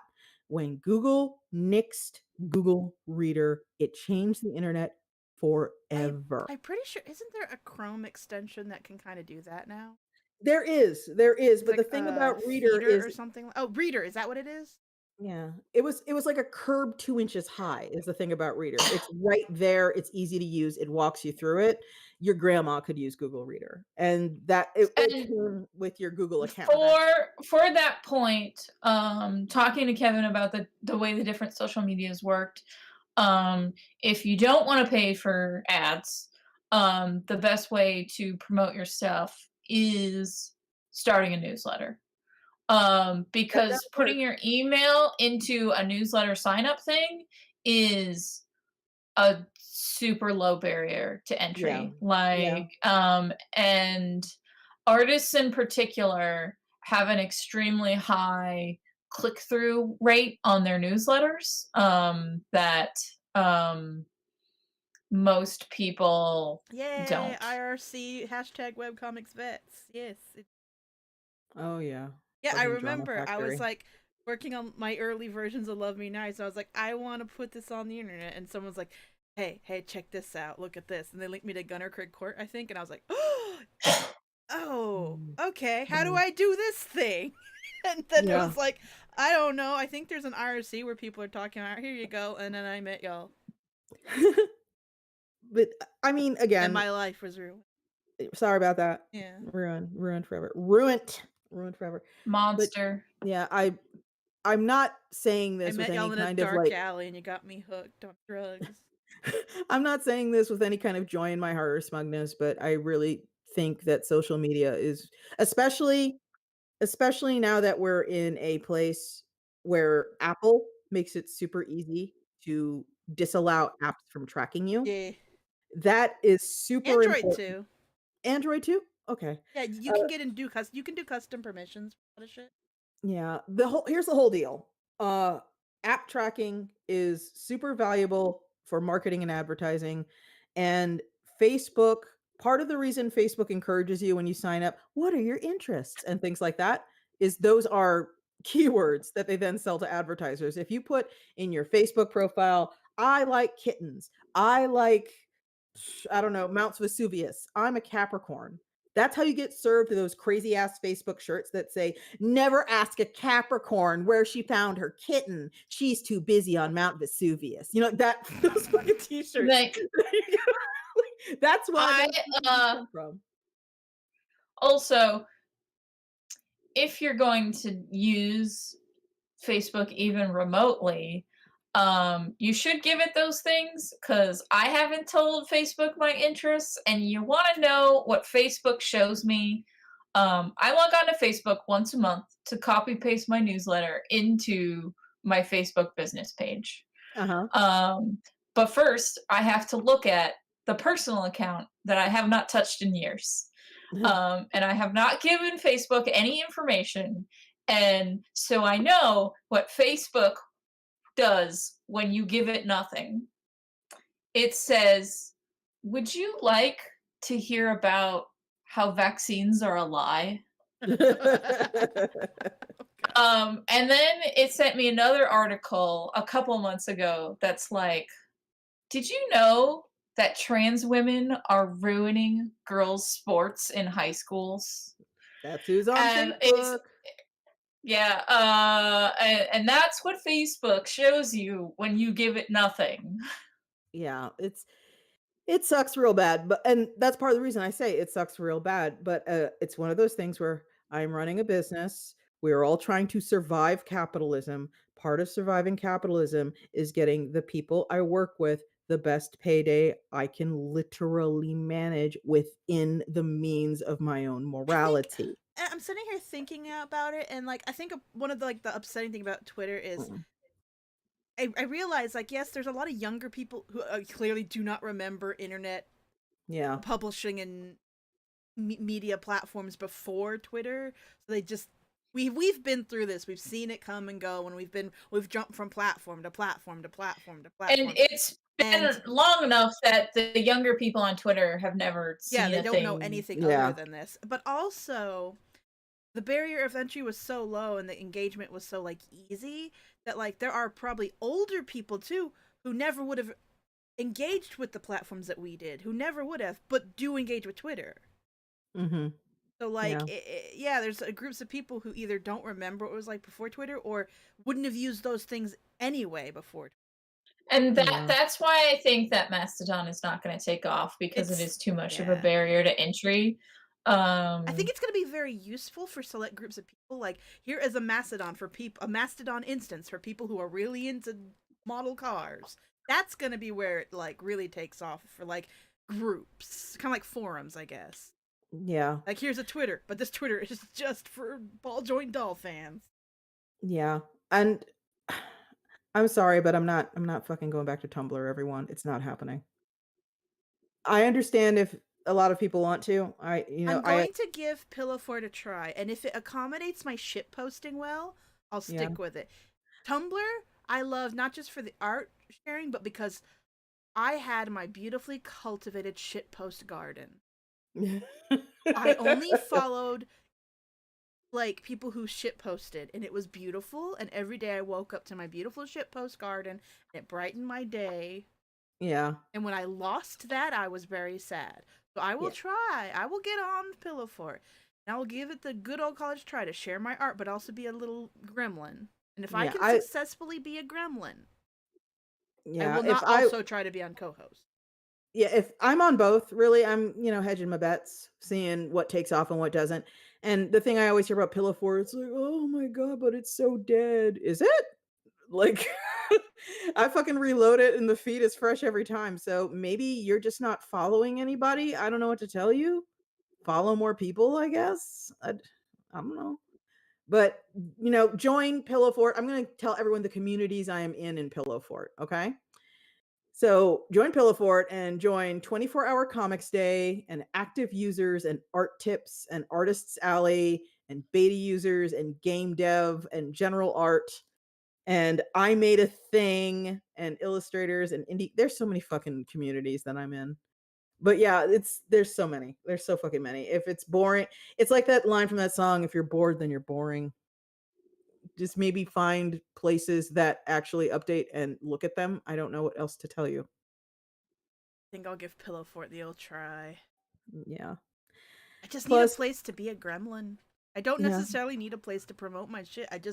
You need to let me free in a safe place, or I can just yeah, tweet weird pictures of like this lasagna looks like something sexual. I need everybody to know. yeah. There's a mastodon for people focused on emergent response and disaster awareness in the helpful, useful way, not the prepper way. Oh, that sounds interesting, Paul G. Yeah, no, there's lots of like the cool thing about Mastodon, and again, it's it's not like Twitter where it's a central, and that's again why it's so hard to get people to use it, and why there's so many leaps and hoops to jump through, is because it's like it's kind of like how like the forums, like you could get your own BP forum or whatever. Yeah. Um, it was just code. It was code you could implement and have your own forum. It's kind of like that. Like it is not a this is centralized Mastodon. It is well, this is code you can use to have your own. They call them instances, but like basically your own Yeah. server. It's basically that, and they can connect to each other, but they don't have to. to this day, I have a shameful secret. I'm like, when I'm trying to link someone to my Mastodon, I'm still not sure how. Like, I post a link, but when I click it myself, it just doesn't resolve. I don't understand what I'm doing fucking Eh. so. But yeah, I don't no, understand like what I'm doing fucking definitely well. think that's gonna be Mastodon is gonna be great for like niche interests, communities, specific communities. That's where it's gonna thrive. It's not gonna be the main street plaza everyone goes to hang out at. Yeah, but that's the thing. I think the internet does benefit from a main street plaza. And I Yeah. think a lot of people are going to cling to Twitter out of sheer fucking spite for as long as Now, possible I because think of the that. platform that is going to win me over is the one that allows me to selectively cross post to Twitter. The one that lets me check a box that says, "Do you want to send this to Twitter as a tweet?" Hmm, That's the one that will win me over. perhaps. Then I don't, because my thing is, if you make me use 3 different apps, I won't. I Yeah. will lie in the street and cry. I'm going to look on co-host. The thing I'm looking at my co-host right now, and I like co-host. It's very simple, it's very straightforward, but at the same time, I have no fucking idea how many people Like, I follow me can't on. tell you the bitter pain right now, because I do update my Instagram. I'm trying to be a good girl.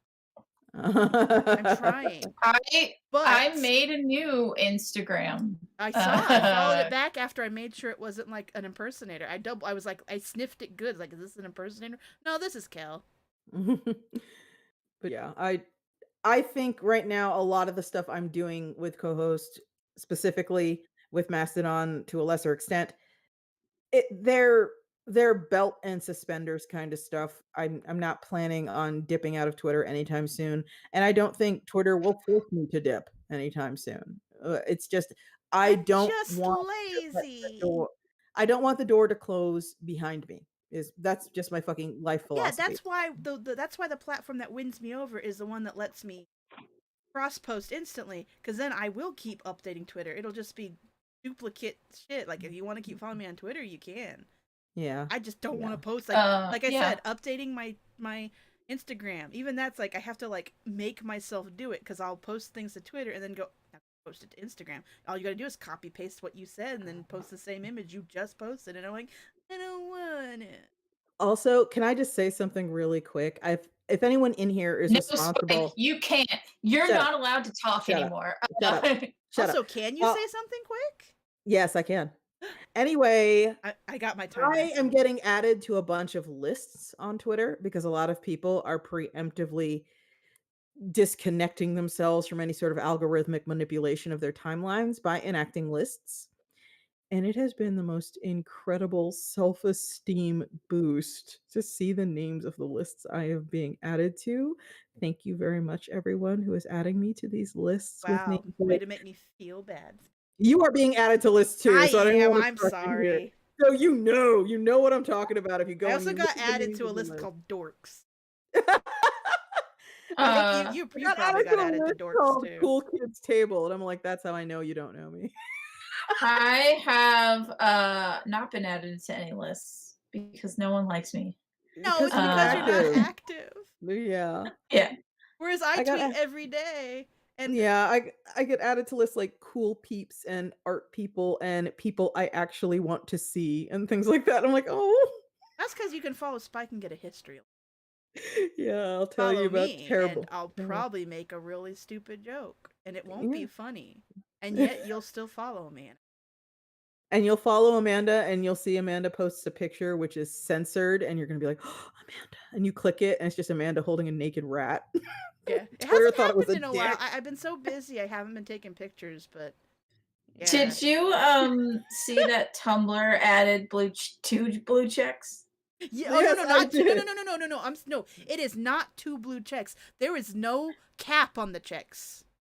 You can get as many checks as Yes. you want. Blue checks. Zealot from Hiveworks.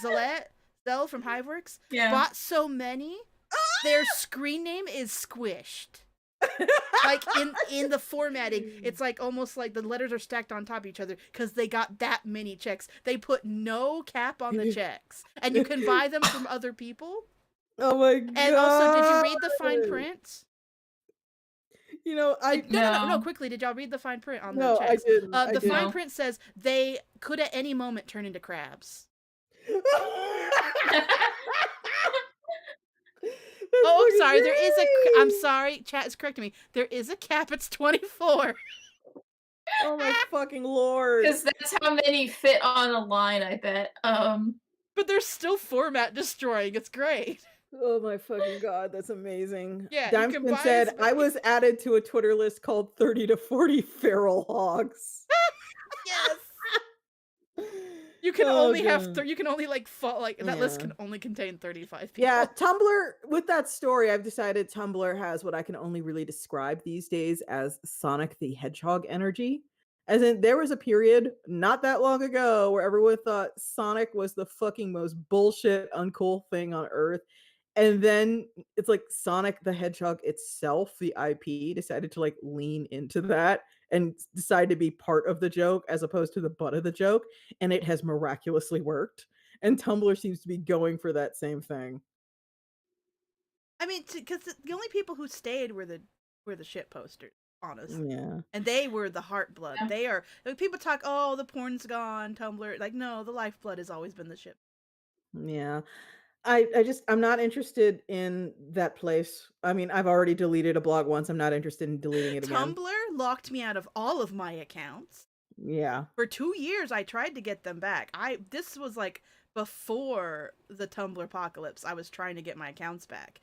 And I messaged them over and over and over and over and over. They would not give me my accounts back. And then finally, they were just gone because Yeah. due to inactivity.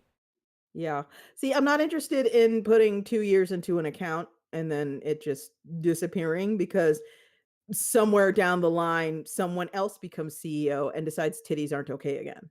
You know? Oh, It's like I'm just my thing had nothing to do with titties. They just locked me out of my accounts. To this day, I don't know why. I had basically a Kel and Instagram experience. To this day, I don't know why they took all my accounts from me. This Yep. was before the titty apocalypse. Yeah, and I'm super not interested in experiencing that. I mean, it could happen to Twitter. It could happen anywhere. It could happen to Twitter, but I've already downloaded the archive of every tweet I've ever made. Oh, So here's the thing, Spike. My tweets are scheduled to be deleted when they're 3 months old. I have heard that. Yeah, you talk about that special Tweet plugin you've delete. got. Yeah. No, Yeah. I don't think. Here's the thing. The utility Twitter has for me is more instantaneous. It's more in the moment what I get out of Twitter. I don't want it to be an archive of anything I do. Like, I don't want it to even archive my art. Like, I just use it as an in the moment, we are hanging out kind of thing. Yeah. Yeah, mine auto deletes after a year. That's interesting. It's basically because there was it was a few years ago, there was that sort of like Twitter meme thing going around where you see what your timeline would have looked like 10 years ago. Yeah. And I saw several people get taken to task where they were like Yeah. because of something they said that aged poorly. Yeah, I have seen that too. I've also seen, and I swear to God, I saw this. How dare you dead name someone who was not out of the closet and transitioned yet? It's like Yeah. it wasn't a dead name. It was just their name. At the time, Are you angry someone doesn't own a crystal ball? Is that what you're fucking saying like, right now? yeah, so it's basically like I saw several people get that reaction or some variant of that reaction, and I was like, I don't even remember the shit I said 10 years ago. I don't want to feel like defending it.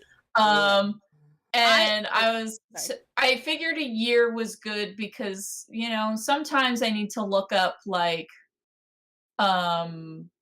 something that I posted like within that year, but like yeah, for the most part I'm like I don't need this shit. Yeah, See, I my understand that. revelation was when I had 3 separate instances where someone either A, figured out where I lived or figured out where places I was Ooh. going to be just by like context clues of several like years worth of context clues that they could look up by searching certain words. And I was like, oh, Gross, no, thank you. gross. Goodbye. Also, there's Gross. literally nothing I could say, even like good things that I think deserve to be on the internet for longer than 3 months.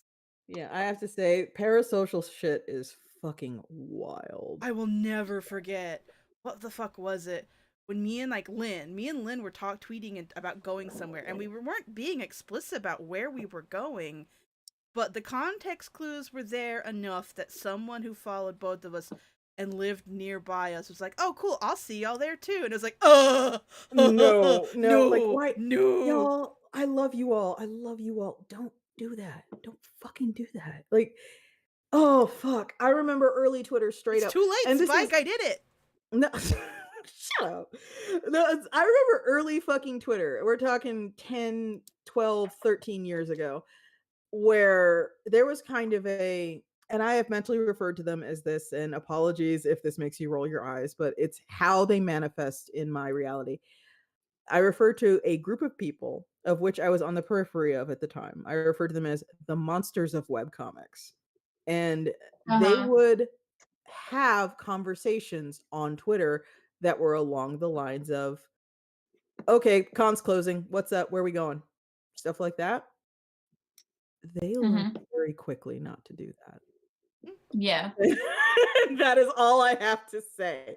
Just there was a time period where these people were tweeting I shit mean, like, I liked okay, it because at the time I was like, I know where not to go now. yeah, it's just there was a time period where people were straight up like, "I'm closing my table down. What are we doing tonight?" And like other cartoonists would answer them like, "Oh, I'm going so and so, but if you don't want to, we can just do X." And like that was just like a normal fucking conversation. They straight up stopped doing that after a year. Oh my fucking Yeah. god. And I Heads just up, I we don't have to uh-huh. stop talking soon, but just so you know, 2 hours, 6. Oh, we should probably wind it down in Yeah. the next 15 minutes at least. But uh Yeah. here's the thing. I'm done drawing. Like as I said, I finished drawing my failure to launch story, so I'm done. Yeah. Um You do not have to be, I'm sure no one here thinks this, but it never hurts to reiterate. You do not have to be famous to have people unhealthily fixate on you. Oh no, You do not have to not be at you all. don't have to be fucking supermodel, rock star, Dude, podcaster for someone people. can lock eye with you when you're like in a convention like Yeah. green room, like exiting a convention green room, lock eyes with you and decided, don't know who this is. I'm gonna follow them now. Yeah. Yeah, it's half the horror I'm not saying games that that from experience. That wasn't really specific for a reason. half the horror games I've been watching Let's Played recently are just about, like, women who have some dude who decides because they made eye contact for 3 seconds, they were meant to be, you know? It's working on the same sort of principle. I'm not gonna get into it, but I have definitely have that experience where people have become unhealthily fixated on me for various reasons, not because they think we're like friends or whatever, but and just for the record, this is the most fucking absurd thing you could think. They think that like I'm their key to becoming a successful cartoonist, and when it doesn't work out like it's supposed to in their head, they fucking lose their marbles over it, and I get to deal with that. Like it becomes my fault and that has absolutely changed the way I interact with the internet on multiple levels. It's just fucking wild. Just y'all, I uh, love you, but we're not like that. And I'm not talking to Kel and Amanda. Sorry.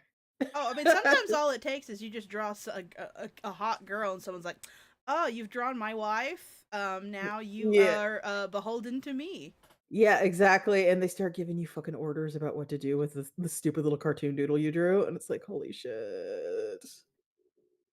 There's just a lot of social um, awkwardness that manifests very poorly online. Like I get we all like fucking have fun here on the internet and we shit post at each other and we post SpongeBob gifs and we post fucking twerking among us people and it's all in good fun, but like we're not like super close friends because of that. I'm sorry. yeah. Um, I like the little Discord that I've made. We're not. Some of I you all can be slowly scary. I'm sorry. I'm slowly getting more people joining my Discord. The I newest hate movie night went nice. I hate discords. That's fine. I no, like Discord. it's It's really hard. I need to get in the practice of visiting things because my problem is it's out of sight, out of mind. And the thing is, Twitter is in front of me because I put it there. It's like, well, open Discord, you weirdo. yeah. It won't be out Yeah. of sight, out of mind if you put it in front of you. I think I've been unduly influenced because every once in a while I'll be watching like tea channels on YouTube and 90% of them feature Discord screenshots. Well, I And mean, yeah. it's just I'm like, oh my fucking god. I So mean, this is basically what Discord is for. conversely, a lot of those T channels also do share a lot of Twitter DMs. That is true. That is true. That's where also people are share talking. That's Facebook. all. Yeah. I've also seen several, like, if it's focused on an older crowd, a lot of Facebook comments. Oh yeah, that's true. Maybe I'm being unfair. I understand. Also, it that. depends on the Discord you're in. Like, I'm in multiple Discords for different purposes. I'm in this big. I got invited to this big artist one. I have my own that is just a little social group. It's funny. I don't even talk in it much anymore. But like, I'm the one with the little crown. It's technically mine. I could. I'm in one that are just for like dinosaur role play shit. I like how you say that without including it's for a specific video game. Like you just go in there and go, It's for rawr, as a triceratops. rawr, rawr. Mostly it's for coordinating, like, who's got eggs? Who's got eggs right now? It's like, cool, give me your egg. I don't know. You're an egg hopper. Oh no, they're on to me. Yeah, every once in a while I think to myself it'd be nice if I could get something together and I could play Vintage Story with a few people. But at the same time, I kind of don't want the responsibility of people expecting me to sign into a game and pull my weight. Like there are some days I just can't. So I don't want to let people down as like my primary motivator for not setting up another Minecraft world or a Vintage Story world because I think it'd be fun. It's like I sit there and I fantasize sometimes like, yeah, I could go mining and so can cook all the pies and so can do all the farming. I And love that shit. like that sounds fun. Like building a Vintage Story, if you're not familiar with the game, like it's made for that kind of shit. Like making a little community. I mentioned it before, but I was super into it, but I had to quit because like all I did was take one goddamn week off playing the game because I was super busy with work. And I came back and everyone had advanced to the Bronze Age and I was still eating raccoons outside of my friend's farm. Yeah. I'm like, what? Yeah. You left me behind. Oh, God. And I'm just like, I will never get. Why would I build a windmill of my own when I'm surrounded by 3 windmills? Exactly. You kind of it's something you need to keep up with, which is part of why I haven't, put up a server and invited a bunch of people to play Vintage Story with me. Cause I know I'd miss 3 or 4 days because my inbox ate me. And after I crawled out from under it, everybody would have iron armor and I'd still be naked. I'd be wearing sticks. And that's why I like having a do personal project in mind. I need to go back to it, but I'm in a friend's Minecraft server. And I have a personal project of I've picked this one village and it has been my goal to build it up. And that's much easier to do because then you're in a group, you're in a server with a bunch of people, and they could go do their own village if they want. Nothing's stopping them, but it will ultimately be different from yours, and that's been really fun. That's honestly kind of what Minecraft has over Vintage Story. It's so much simpler that if you leave for a week and come back, it's not like people are on a whole new tech level. Sorry, Bird Wizards, like just covered in dirt, eating raccoons while they look down in disdain from their balconies. Basically, that is. Badger will tell you, I lived in a goblin hole. It had a sign outside that said "goblin hole" because I just would come out of my goblin hole to eat the raccoons that were trying to eat my friend's crops. I think my Discord's going well so far. I'm people glad like it the is. movie night that I put on Tuesday. We watched Wolf. And then next month we're gonna watch Wolf of Snow Hollow. I watch werewolf movies on the full moon. For those curious, I posted a link to my Discord in my Twitch mirror of the show if any of y'all want to join for the next one. Havlock has asked similar issues as trying to keep an RPG group going. That's Actually, very vague. What counts as an RPG group? I think they mean like a tabletop RPG group. But actually you can structure it so that people can drop in and out as needed. My husband and I think Amanda along with a few other people, are playing a game just like that, where it's like a guild or something, I think, and Yeah, the way therefore Matt structured it, it's basically an adventurer guild. So like, there will be missions like we need adventurers for this mission, and if someone's not there for that game, it's okay. yeah. They can go on a different adventure. But that's also given us the freedom to make a multiple like, well, I don't actually want to keep playing my wizard. I'd like to make a monk. It's like, well, you can, and maybe you'll be that monk the next time. So we Yeah. all have so many characters. It's not funny. Yeah, it strikes me as a very sort of a busy adult way to play D&D, where there's a lot of flexibility and you don't need to be there for every single session. It's also good to make plans. Like in our current game, we took a break from that one. We're playing a different one, and we just think of inventive ways of why this person is not here. Like one of the friends plays like a little fairy, and it's like they're just in my pocket for this. They're taking a nap. Yeah. Yeah, you can just make up stories about why they're not there. We're And very if someone forgiving. leaves for a month, Abby, if someone leaves for a while and they decide they wanna Angmar can drop feed back themselves. and they decide they wanna come back in, they can just, "Oh, what level is everybody now? Okay, cool. I will just roll a level 5 character," to Oh and yeah, say, "Oh, that's kind of they just the saw a help wanted sign, and now they're part of the group." yeah, that's kind of the unspoken sort of plan if our characters die in the current game we're playing, because we have been thrown into a situation, a module where like if you die, you die. You cannot be resurrected, and I'm playing an 11-year-old. But yeah, it's a very adult way to play D&D. It's a It's very I have limited free time way to play D&D, and it seems like to be working out really well. yeah, honestly, I feel like Discord was built for D&D, like long distance D&D, because like there's all these. We have a dice rolling bot and some other stuff, like you can integrate it with I think D&D Beyond or something like that, and just press buttons. Yeah, It's been pretty good. it is D&D Beyond, I believe. Yeah. I've been really enjoying it. To the point where like our group's talking about renting like a castle in Chicago. Mhm. If we're like, oh, we can all get together, and I'm like, oh no, I'll have to get real dice and paper. No, I won't go. You can't No. make me roll dice again. I press a button. Yeah. I Ooh, we're coming up on 2.5 hours, so we should probably think about wrapping it up, I think. Yeah. I'll think about it. I'll think about it. While you're thinking about it, I'll do it because I'm action oriented. Hey everyone. Thank you so much for coming. I super appreciate it. Please, oh please, oh please, would you back my crowdfund on BackerKit? If you just go to backerkit.com, you'll see a link to BackerKit crowdfunding, and from there on, you will see a link to the My Monster Girlfriend and Smut Peddler X crowdfund for the 10th anniversary of Smut Peddler. Hooray! If you back now, you could bump us over into $116,000 and get us started on the 20th pay raise for our creators.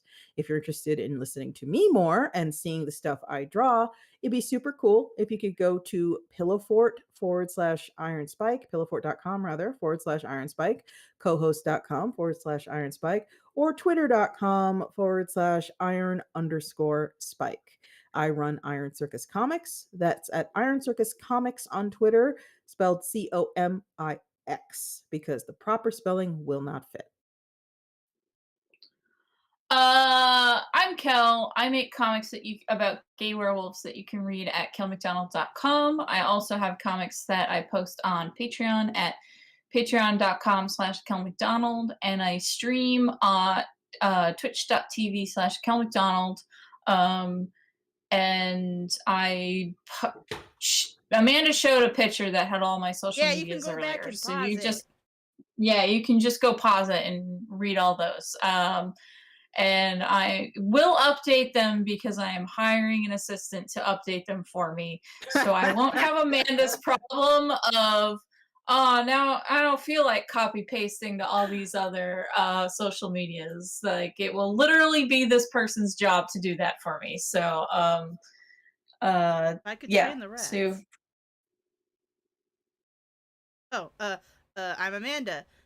Currently, if you just go to my Twitter, it links to all my crap. AMANDA Why did I make such a stupid username? But if you go to there, it links to all my stuff. After I move, I will be changing things up so that my Twitter will not be the referenced as where to find me. It'll be my Thank website. thank you so much, everyone. Yeah, you all have a good one.